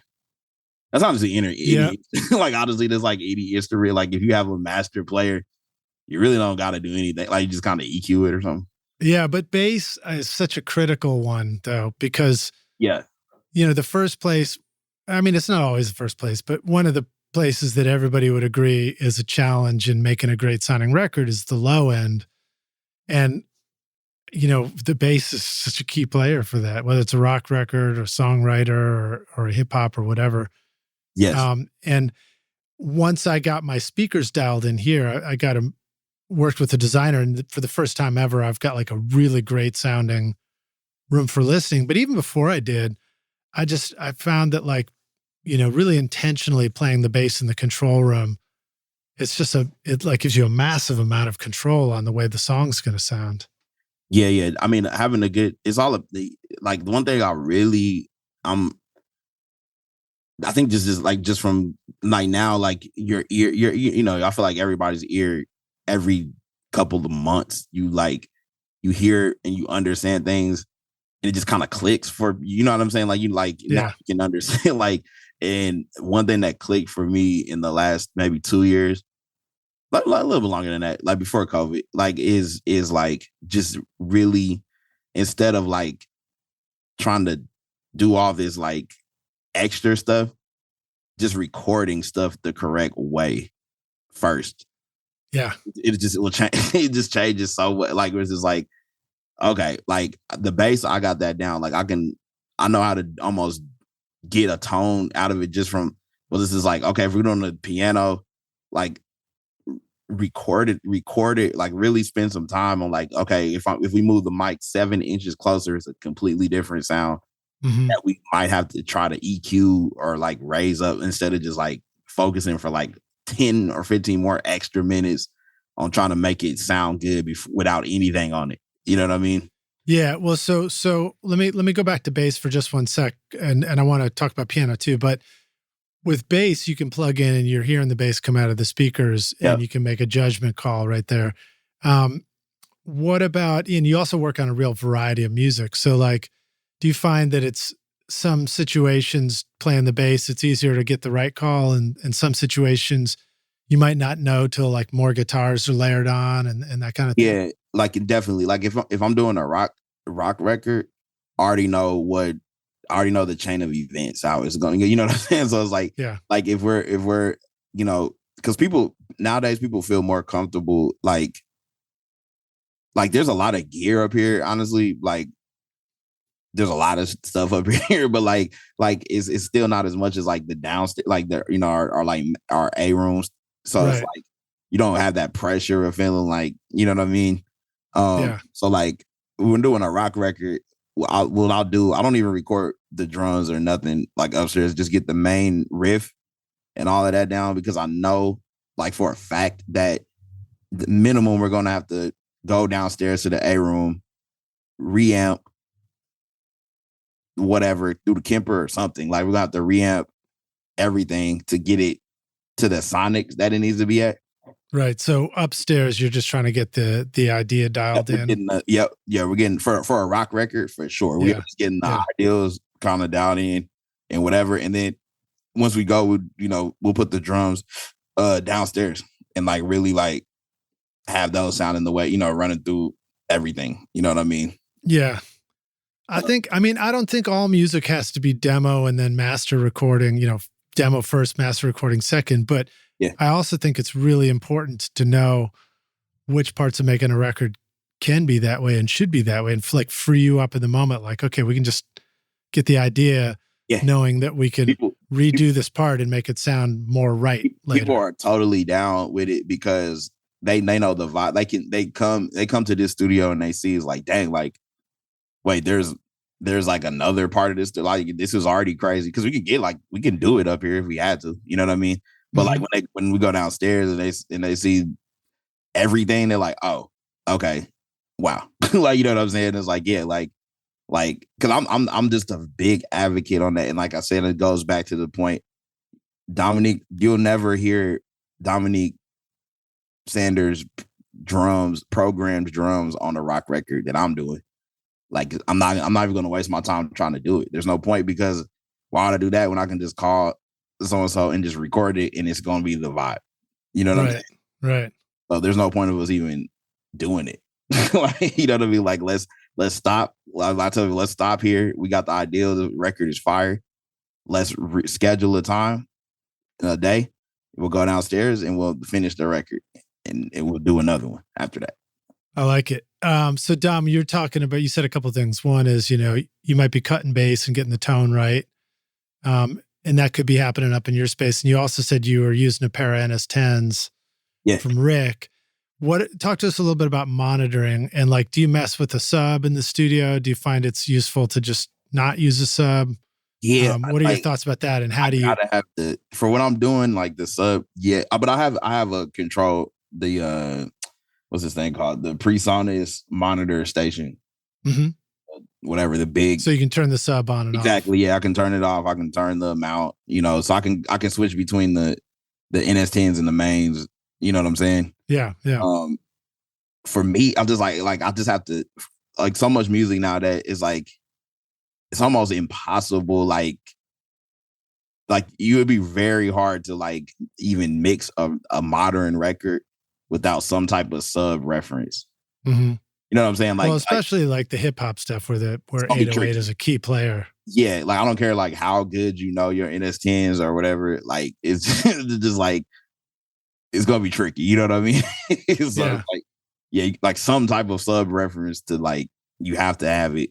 And like, honestly, like for me as a producer, I'm not doing too much mixing and stuff, like intense mixing.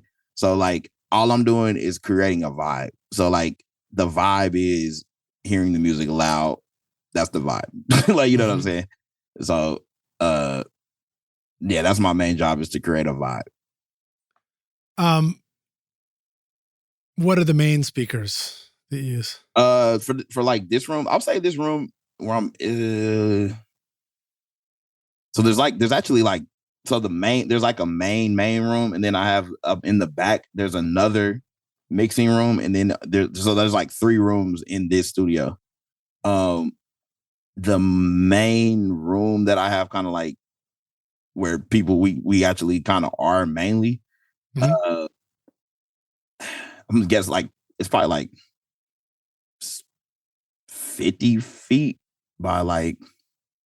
That's the control room? Yeah. Wow, that's a big space. So so the low end really speaks in that room. Yeah, it's big. Like, you know what I mean? Yeah. But anyway, like, so wait, what was the question? Was the sub like just like your monitors? Like, you talked about NS10s and switching on your PreSonus. The mains that I have here are just the big JBLs, like the 210. Okay, cool. What is it? JBL Professional. Like how you would, like the monitors you would use at like a wedding, like a super big wedding or something. It's awesome. Yeah, I love it. Yep, and then two subs. Don't get married to that bass part, man. You might have to change it tomorrow. Yeah, yeah. But yeah, it definitely gets loud enough for sure. Yeah, and that's really like, I don't even use the mains. Like, that's just for like, once we get done, the drinks might be flowing. It's like, man, listen, I want to hear it, like, turn it up. You know what because that's the first thing everybody, you start turning your NS10s up. This is like, what I mean? One of my friends, Roger Mutino, talked about working in New York. He was working with Run DMC for like 6 months. Yeah. And he said he finally had to quit because he said for 6 months, the volume knob was just maxed out on the SSL. Yeah. I mean, he just couldn't take it anymore. Imagine doing that in today's music climate with the 808. Yeah. Like, bro, like, you know what I mean? The loudest studio I've ever been to in my life is Dr. Dre's studio. It is always at the highest level, like, of volume. You know what I'm saying? Really? God. And I get it. Like, it's crazy a little bit, but I get it though at the same time. You know what I'm saying? Yeah. Because it's like, at the end of the day, we're creating vibes. So it's like, you know, like I said, if we've been talking for a couple hours and now we just made a record that's a smash, you know, I'm hype on it. The artist is hype on it. Like, yo, this is crazy, man. Like, I want to hear that. I want to hear it loud. Like, man, turn that shit up. Like, you know what I mean? Yeah. It's like you're making stuff that needs to be impressive on the very best playback. We all know that this is not the final mix. We just want to hear it. We want to feel it.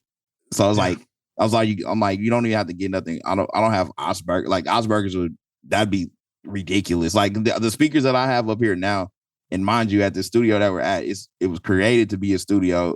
There's 16 feet of solid concrete between the room I'm in the control room, in the live room downstairs.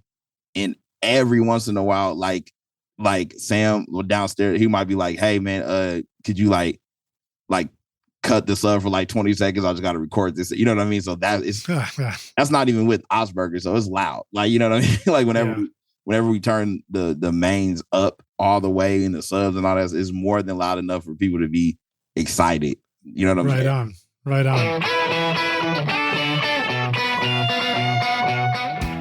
Do you ever feel like the time that you've spent watching YouTube videos, trying out mix tricks, and tweaking version after version of your mixes has gotten you nowhere? Have you been looking for a simple, straightforward, step-by-step process for creating a pro mix that won't take you years to learn? What if you could have a Grammy-winning mix engineer who understood all your mixing struggles and could coach you through them? If you struggle with any of these questions, then the Ultimate Mixing Masterclass is just for you. Now you can discover the proven step-by-step mix system from Grammy-winning mixer Craig Alvin for consistently creating a pro-quality mix from your home studio that will sound amazing everywhere. Listen to this quote from one of our students, David. Quote, absolutely the most informative and helpful block of information and mentoring on the mix process that I've ever been a part of. That was like sitting behind a mix engineer for years, watching and picking up tips along the way, but condensed into a 6 to 7 hour session, close quote. Look, I'm so confident that this will take your mixes to the next level that if you can't get a killer mix within 30 days, I'll give you a full refund, no questions asked. So if you're ready to take your mixes to Grammy-winning quality, then go to ultimatemixingmasterclass.com and start now by checking out the free preview of the Ultimate Snare Mixing Trick. And I'll see you at the front row table of the Grammys.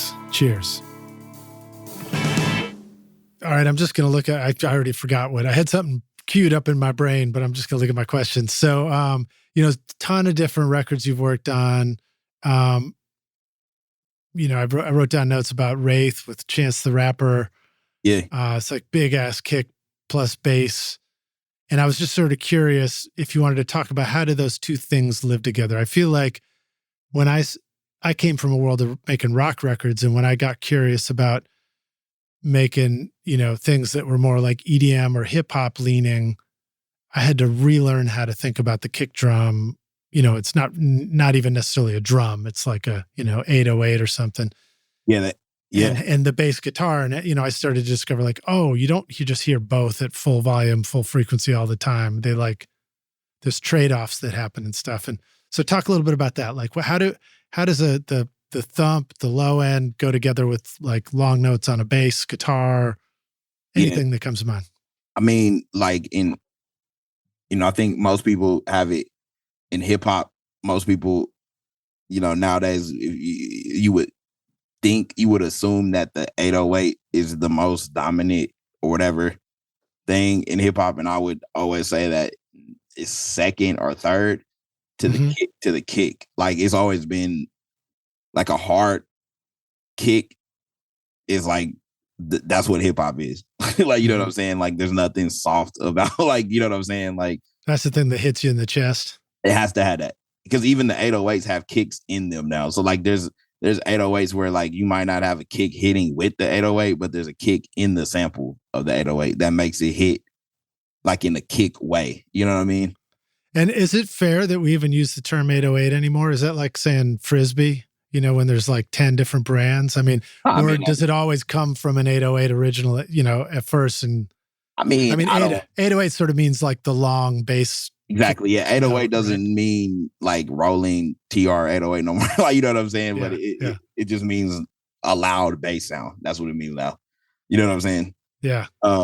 So I don't know. Like, I feel like most of the 808s today didn't come from, you know, the classic 808 machine at all. You know what I mean? But it's 808 basically means the same as like Kleenex now. Right. Like, you know what I'm saying? It doesn't much better reference than Frisbee. No, I mean, it's just like everything that you blow your nose with is not a Kleenex, but it's just like, that's what you're going to call it. You know what I mean? Plus, if you get the bass right, you can be cleaning something up. Yeah, you know what I mean? If you're just going to be like, yo, let me give a Kleenex over there. It might be an off-brand, whatever. You know what I mean? But we know what we're talking about. It's like, oh, you're talking about something to blow your nose with. You know what I mean? It's like 808 means loud. So the 808, that kind of like low bass tone kick, that like there's all these different approaches too. Like some music, how often do you feel like a production you're doing, the note of that is changing with the progression and following it kind of like a bass line? And how often is a production just staying on one note? For me, I would say it's like 97% of it is doing some kind of change, like something, like for sure, like at least like one other note or something. You know what I mean? A lot, pretty much always. Yeah, at least two notes in there. So, what does that leave you for space as a bass player who's picking up a bass guitar? Do those get to live together sometimes? Not at the same time, but like I said, like when it comes to records, I'm just whatever I need to be.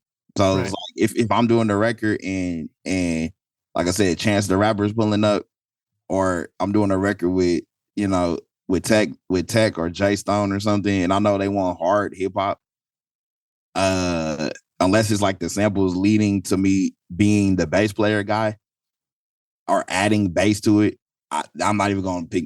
We don't even need to have the bass around. Like, there's no, like, I'll pull up to certain sessions and all I bring is my laptop, because that's all I know. I know we're not about to be recording no live, nothing. We're just programming beats. Right. Okay. so that's what, like, there's people, you know, this is interesting. There's people that know me today still, and they kind of know, but they don't really know. They forget that I'm a bass player. They just know me as a producer. And to them, like, nowadays, producer means the guy that brings his laptop and makes the beats. Right. That's what producer means now. Like, it doesn't mean the Quincy Jones. It means the guy that does the drums on his laptop. That's the producer. You know what I'm saying? Yeah. So, like, there's like, I would say probably like 40% of people know me as that. And then 60% of people know that I played a bass on a very high level. You know what I mean? Like, so it's like, for me, I'm just kind of trying to exist. Whatever we're doing, I'm just trying to exist in that, whatever we need to do to get paid and get the record out. You know what I'm saying? So if you're producing beats on, you know, you're in Ableton, and you're searching for the hip hop kick, you know, that's got the thump, and then you're also looking for the 808 tone. Like, what are some of the things that you want to talk about as far as how do you organize stuff and go find sounds? What are some of the tools that you would use to, like, there's the sound, let's, you know, here's the 10 options or whatever. I feel like I have a good I don't know what the word is, but a good, like, category system. When I find something that I like, I always categorize it. And honestly, like, for me, the way that I make music, a lot of times, like, we'll record a song, and let's say, like, there's this you're a guitar player, so you played this really cool guitar part, right? And I'm like, damn, that was, like, super cool. I mean, I'm gonna save that and I'm gonna categorize this, and I'm gonna put, you know, whatever key the song is in, because then I might be able to drag that guitar part into a new song. In Ableton, so crazy, you can reverse it and slow it down to where it sounds like a whole other guitar part. You know what I mean? And do you feel like that? So like I played a guitar and it was in the lane of Ableton. Yep. But then you just grab a clip of it and it becomes like a sample in the player, and then you can just save that, name it and save it, and there it is. Like that would be harder to do in Pro Tools, right? Probably yes. I mean, I'm not gonna say yeah. I think your answer means don't. I think your answer means don't question. Do it in Ableton. Yeah. I would say yes, but like, you know, I just have I kind of categorize where I'm like, okay, this 808 is hard. You know what I mean? And I'm not afraid to use the same sounds. I mean, it's like, dude, like if we're making like with these beats specifically, I'll tell everybody, man, if you're a beat maker, everybody will tell you like learn, like I'm like, yes, you should learn as much about music as you can. Learn music theory, learn something, like learn some kind of instrument, learn what the note C looks like on the piano. Like it's be able to go to the piano and hit a C. You know what I'm saying? Yeah. But I also get how some people don't have the luxury to even learn that. And I'm like, don't let that deter you, because with these beats, it doesn't matter, bro. Like at the end of the day, all the beats are the same. It's just like you just got to network and get your beat to the right person. You know what I'm saying? Yeah. So I'm going to give a shout out to somebody who's hopefully listening to this. This is a shout out to you, Zach. Zach's a young guy who's in high school, I think, and making beats, and was talking to me at a soccer game. And I was like, you need to listen to the podcast and check out some of the guests on here. Get some good advice for you. Yeah. Like, I don't know if Zach would, like, you play whatever, like. He's making beats. He's making beats. You can be a beat maker. And like, I feel like most of the biggest producers today are beat makers. They're not producing anything. Like they're making the beat. Cause like a lot of how hip hop works nowadays is I can make the beat. Like we did the thing for Ray. Like, so here's how that song, like the Chance the Rapper song works. Like myself and this guy, Beat Butcher, who's like phenomenal. What he does is he makes samples. So it's like he has all this old gear. We go to his apartment in Koreatown, and then people just all day long just pull up and we make these musical compositions, basically. You know what I mean? And we'll run them through tape and make them sound all old and weird. You know what I mean? But these are original compositions. So what we did was we made that, and then he sent that composition to this kid, Smoko Uno, who is a beat maker that he grew up with Chance. He's done tons of records with Chance. Smoko heard that sample and was like, yo, this is hard. Put the drums to that beat. That's how that song came about. I wasn't in the studio when Chance recorded that record. Like none of us were, honestly. Like he made the beat and sent it to him. Like, you know what I'm saying? Like I wasn't there producing Chance the Rapper's like vocals or none of that. You know what I'm saying? This is like, so like nowadays, that's how it works. Like you don't even, it's not like the old school Quincy Jones where he's chilling with Michael Jackson and seeing the whole process from A to Z. Like, it's just like, bro, make a beat, send it out. The rapper get on it or whoever. You might not even like I would say 90% of the people that make beats nowadays haven't heard the song until it comes out. Wow. 95%. That's a good perspective to have. That's the first time. If that's the first, they're hearing it for the first time when you're hearing it. Yeah. Like they've already done paperwork maybe on it, but it's like you don't even know what the song sounds like because you didn't even hear it. It's like you just know that like, hey, Drake rapped on this beat that I don't even know what the song sounds like, but he got on there. You know what I mean? So, but they're producers. Like, so you know what I'm saying? Like you don't even have to be in the same continent as these people anymore, let alone. I love that description of just like getting together and just making all these weird compositions. That just sounds like the fun part of making music in the studio. Think about it, like being a mad scientist. You gotta think, I tell everybody this thing is a numbers game. Like you gotta think about it. Like at some point, a lot of the people that do the drums and stuff are the ones that I'm trying to think of a good. I guess I would be one of those people where it's like I'm in with the artist. You know what I'm saying? Mm-hmm. So I create a relationship with the artist, with the actual artist. They pull up to my studio. I know them. We talk. you almost have to be a therapist in a certain way with artists. You know I've been there. I've been there. So like, I work with artists like directly. You know what I mean? So let's say you got to think about it. It's like, okay, if your talent is just making cool music, like compositions, you can do that at your house in your pajamas all day long. You can make 20, 30 different things, and you can send those things out, and you never have to go meet with anybody. And you could do 30 records from that just by sending that out. You could have 30 records and have publishing, a good amount of publishing on 30 records from just making music in your pajamas at your house. Not bad. You know what I mean? Really. I start to miss people when I'm in the studio by myself too much. I mean, hey, I put it like this: if you got a Drake record from something that you did, just, you know, whatever from 30 years ago, that you like, a record you don't even care about anymore, and that check hits, you gonna be like, okay. All right, good idea. Yeah. Let me figure something out. You know what I mean? Because it's just like, but that's what I'm saying. Like, somebody like Beat Butcher is he has it, the way he has it set up is dope, because, you know, he doesn't even really play. He's a mastermind of like putting people together and understanding how to make a vibe that sounds vintage and cool, but like how to make it now. You know what I'm saying? Like, he has all this really dope gear. He knows how to put it together in a way where it's like, okay, let's just make a bunch of random ideas, and then I'll just send all these. We'll get all these ideas out, and everybody that's a part of him has their own network of people. So it's like, you got to think about, like, Butcher probably does like 100 records, 200 records a year just from making samples. You know what I'm saying?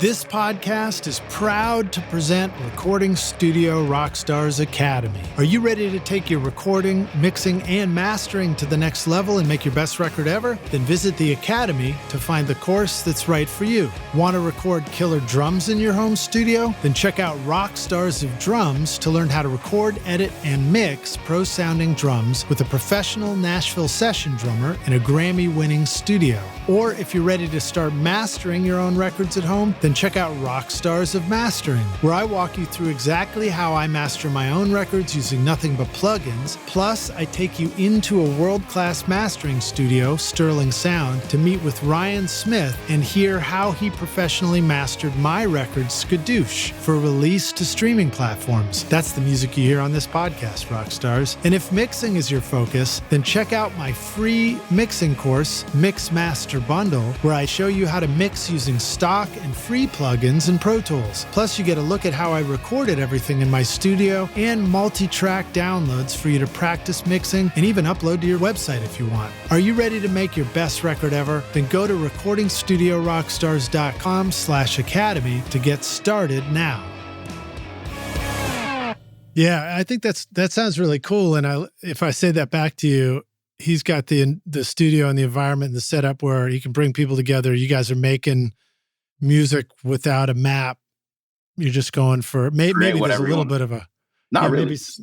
Honestly, no. Just make whatever you want to make. Like, make whatever you want. Like, just whatever the moment feels like. Exactly. Yeah. Make whatever. And then that goes out. That disseminates out through everybody and to different opportunities so that somebody can take it and run with it. But then, if it's fair, one of the things you talked about was like, then call the lawyers and let them sort out the business side of making sure that this stuff is all kept track of in the right way. Yep. What about in a process like that? When is the right time? How does it get, I mean, how would we think about keeping track of what we did? Ideally would be like the second that the artist records anything, even if it's not coming out, whatever. Like ideally, it'd be that time. You know what I'm saying? Right. With hip hop, and the artist is not in that Beat Butcher studio session. The artist gets it later and says, "I love this. Yeah, let's exactly. work with this." But the artist is, you know what I mean? Like, if the artist is writing their rap, they're going to be a part of the publishing because they're a songwriter now. You know what I mean? Right. So it's like, ideally it would be that moment. With hip hop, I mean, it's never that though. You know what I'm saying? Like with hip hop, like I said, because it happens so fast. Like you like a hip hop artist can get a track and then have that song be out days later. You know what I'm saying? So like a lot of that stuff, you might be doing splits after the song is out. Wow. Because it happens that fast. Like you like honestly, like with hip hop, there's moments where you're working with the artist on another song, and that song just came out, and you still have, you know what I'm saying? Like you still haven't done the splits on that song, you know what I mean? Which is not ideal, but it happens. You know what I'm saying? Because it's such a fast moving thing, you know? Yeah. Yeah. And it sounds like it's smart to work with people that you trust and work with professionals in the business side that are good at this stuff. But what advice do you ever have for, the young beat maker producer who's like, should I just start putting this stuff up on my Instagram and start from and build it from there? Are there any lessons learned about like dumb moves versus smart moves? Yeah, for like all the young people, like, I would say definitely just try to get yourself out there as much as possible and be a student of the game. Like that's the one thing I had to do. I like when, it's a little bit different now, I guess, because, when I started, there was still, you could still get CDs, or you could at least like find the liner notes. I think you can still do that. You can still find like liner notes somewhere. Yeah, there's new Muso AI, I think is one of the services online and things like that are trying to bring back credits for records. Do that. Like, so like whatever you got to do, like just be smart. And, I'll tell people, because that's what I started doing. I was like, dang, I really, I'm in Missouri. Like this is not, Tech Nine is one of the biggest, he's the biggest independent artist to ever do music. Yeah, there's that. But like, other than that, there's like, this is Kansas City. This is not LA, New York. There's not a lot of music scene out, as far as the recording industry goes. Right. So there's no way you would know who did what. You probably knew a lot about the jazz scene at that point. Oh yeah, I knew everybody in the jazz, but it's a whole different thing, So I'm like, man, I don't really know pretty much anything. But like, I'm like, okay, cool. Like what I'm gonna do is every time that Jay-Z dropped the album, I'm gonna get those liner notes and I'm gonna look and see who's the producer, and then I'm gonna look them up and I'm gonna follow them on Instagram. And if they're too big, you can tell people that are too big, they're probably not gonna respond to you. Then I'm gonna look and see who's the co-producer. Like I'm gonna follow that guy, and then I'm gonna hit them up, and then I'm gonna see, okay, who's the engineer? Like let me follow the engineer, because then maybe they know. And then like, man, who's the session musicians on this? Like let me follow all the musicians and see how they got to do the session or whatever. You know what I mean?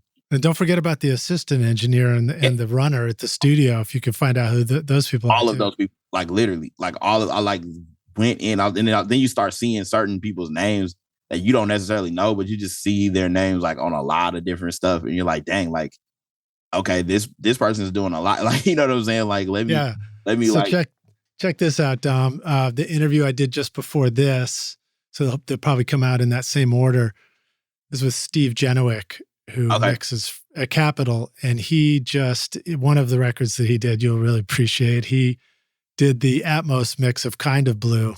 Fire. Right? Yeah, it's fire. He was a runner at the studio when he started out. First thing. Shout out to Capitol Records. Like Capitol, like Steve knows one of my and a night runner at that, Yeah. one of my friends I went to high school with, and I know like Capitol's going through their whatever, like I don't know what's happening over there, but like they're like remodeling, quote unquote, over there. Yeah.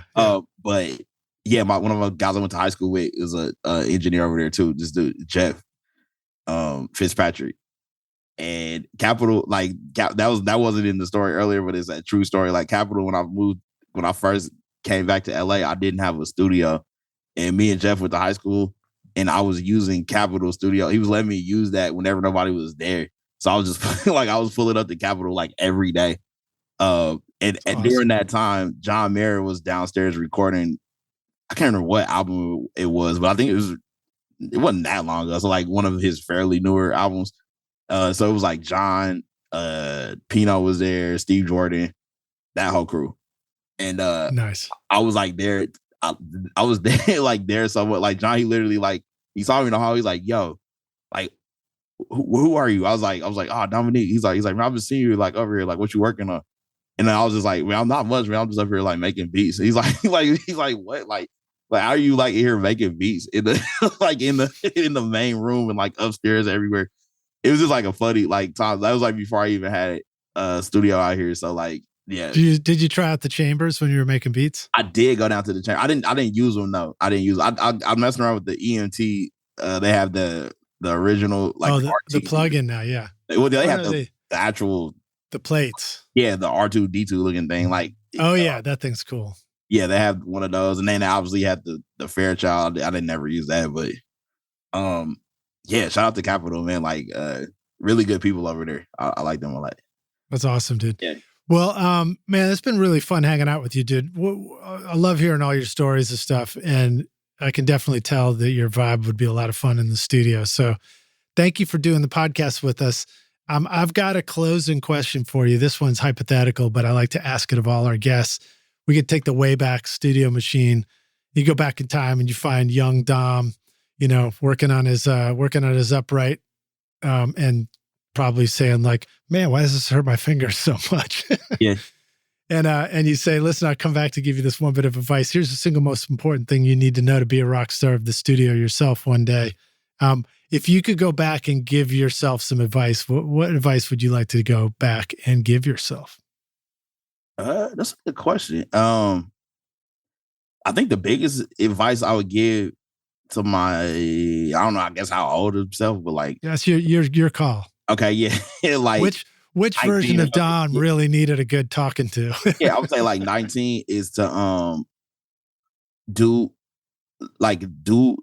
exactly what you think that you should be doing for your life. Do that as soon as you know that that's a thing.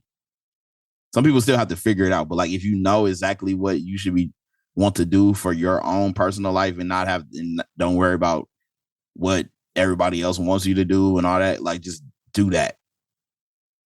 That'd be my advice. How much of that leans towards the creative side of what you're referring to versus like the financial and life and family it's all the same. It's all the same. Like now I officially do that. Like it's all the same because it's like you gotta understand. It's like that's like some of the most confusing times of your life when you're 18 and 19 is like you don't really know, you know what I mean? Pretty much anything. Like, but you're like an adult now all of a sudden, kind of. Yeah. But you really don't know anything. And then, but there are some kids where it's like, you know what? I want to do this music thing. And not only do I want to do it, I know I'm going to do it. And I'm going to figure out how to do it. Like, if that's what if you firmly believe that, then do it. Because like, you got to like, doing that is not going to be like the path of least resistance. There's going to be a lot of resistance in that. I work in the music. If my 18-year-old kid was like, yo, that I'm going to be a music producer, I would be like, you know what I mean? Like, and that's what I do. You know what I mean? Right. So, well, if you're 33 and you got an 18-year-old kid, then man, you were getting started early. No, you know what I'm saying? Like, yeah, I know. Well, like, I'm just saying, like, you know what I mean? Like even our kids, they were like, yo, Dad, I'm gonna go full time in the music business. Like, we'd be, happy, but there would definitely be some like, you sure? You know what I mean? Like, yeah, I mean, I think I'd be excited. I've got a daughter, and I'd be excited about it, but I'd probably also be like full of advice and tips and like, make sure you get this right. Make sure you get that right. Exactly. So you got to imagine, for the kids out there that their parents don't my mom still doesn't know. She don't know of like publishing or nothing. And I was able to get her like a career. Like she doesn't know nothing. She doesn't understand. But she gets it now. It's like, oh, you're okay. Like parents, all they want to know is like, are you good? Okay, cool. You make enough money. Like, everything's good. Cool. That's all they care about at the end of the day. Yeah. Well, sometimes you hear stories about somebody explaining like, it's like, what do you do? And you're like, oh, I got a YouTube channel. Like, what does that mean? How do you make a living doing that? There's no point. Imagine explaining to your non-music parents, I make beats. And they're like, I don't even know what that means. Right. Yeah. And at 18, that can sound crazy. So it's like, that's what I would say. I would tell anybody out there, like, you really think, if you really believe like, man, maybe I shouldn't go to college and I should just go full force and I'm gonna make it work. Do it. Now, was that expression making beats, was that always present through your whole music career, or did that make an appearance somewhere during your journey? No, that was later. Like I was a bass, like I said, I'm still am like the bass player. You know what I mean? Like there was no reason for me to make beats because we was playing so many shows. Like we were making great money. Like, you know what I'm saying? Like I was traveling, like literally traveling the world. I was gone. I was in Kiev, Ukraine, and Russia and India. Like, did you do one of those State Department tours? Kinda, yeah. Like like literally, like this is not exact. I mean, like at one point, like even when I met Kelly, like that was kind of the joke. Like she was just like, cause I'll be like, hey, I'm gonna leave. I'll be back in a few weeks. She's like, where are you going? I'll be like, yeah, I'm going over to Odessa, Ukraine. She's like, what? It's like, let me guess, you're like hanging out with the president over there. I'm like, yeah. It's just like, yo, you're crazy. Like, you know what I mean? But yeah, the bass. And then you're like, hey, by the way, what do I bring as a house gift to the president? Right. But literally, you know, like the bass took me all around the world. It takes me all around, like still. So like, there was no reason to make, I tell people all the time, it's like, bro, like I can stop doing records today and just go back to playing the bass full time and be fine. You know what I'm saying? Like, yeah, it'll be more than good. But you know, I love doing it all. So it's, you know, that's you know, I just want to try to have a good time. Well, I think my brother once told me if you're a tuba player in New Orleans, you never want for a gig. You're always working. Yeah, not for sure. Like bass even more. You know, I'm glad I didn't pick up that trombone. All right, dude, that's a great closing line right there. Yeah. Hey, Dom, thanks for hanging with us on Recording Studio Rockstars. Rockstars, thanks for listening. And Dom, I look forward to meeting you around the studio sometime. Yeah, definitely. Oh, hey, I forgot. Just let the Rockstars know where they can find you online. Where would you like them to reach out to you? What if they're ready to just produce their next hit record and they want to get in touch with you? Yeah, definitely. So you can find me on Instagram. It is bass is at or whatever, Bassman816. So B as in boy, like bass, BASSMAN 816. That'll pop up there. Nice. I'm looking at your Instagram page right now, and there's a video of you with the sound turned off, but you're walking into the Village Vanguard. Yes. Yeah. I played there for the first time. That was a year ago? No, 2 years now, actually. So that was an experience. That was great. Yeah, Village Vanguard is legendary for sure. You know what I mean? Okay, cool. I didn't mean to cut you off though. Anything else? Any other places you want them to check out? Yeah, I mean, just, you know, hit me on there if you want to email me. Actually, yeah, just hit me on there because like my emails run out of storage. So like just hit me on there. Right on, man.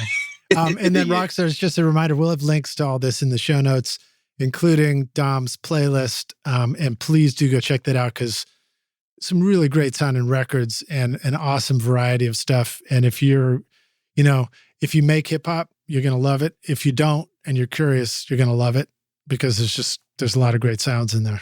Yeah. Any dope sample makers, reach out. Let's work. We always there's nothing but records to have. You heard it, Zach. You know how to get started as a beat maker now. So listen to Dom and do what he said. Yeah, definitely. All right, man. Good to see you, dude. All right. Look forward to talking to you soon. Cheers. Thanks so much for listening to Recording Studio Rockstars. If you enjoyed the show and want to help make it better, then please share this episode with your friends on social media and leave a rating and review on iTunes to help the podcast reach more rock stars like yourself. You can click directly over to iTunes or go to rsrockstars.com/review for an easy explanation. And remember to hit the subscribe button to keep up with weekly episodes. And if you're ready to make your best record ever now, then head over to Recording Studio Rockstars Academy, where you can start with my free course at mixmasterbundle.com. Thanks so much for listening, and thanks for being a rock star. I'm Lid Shaw, and this is Recording Studio Rockstars. Now, go make great music.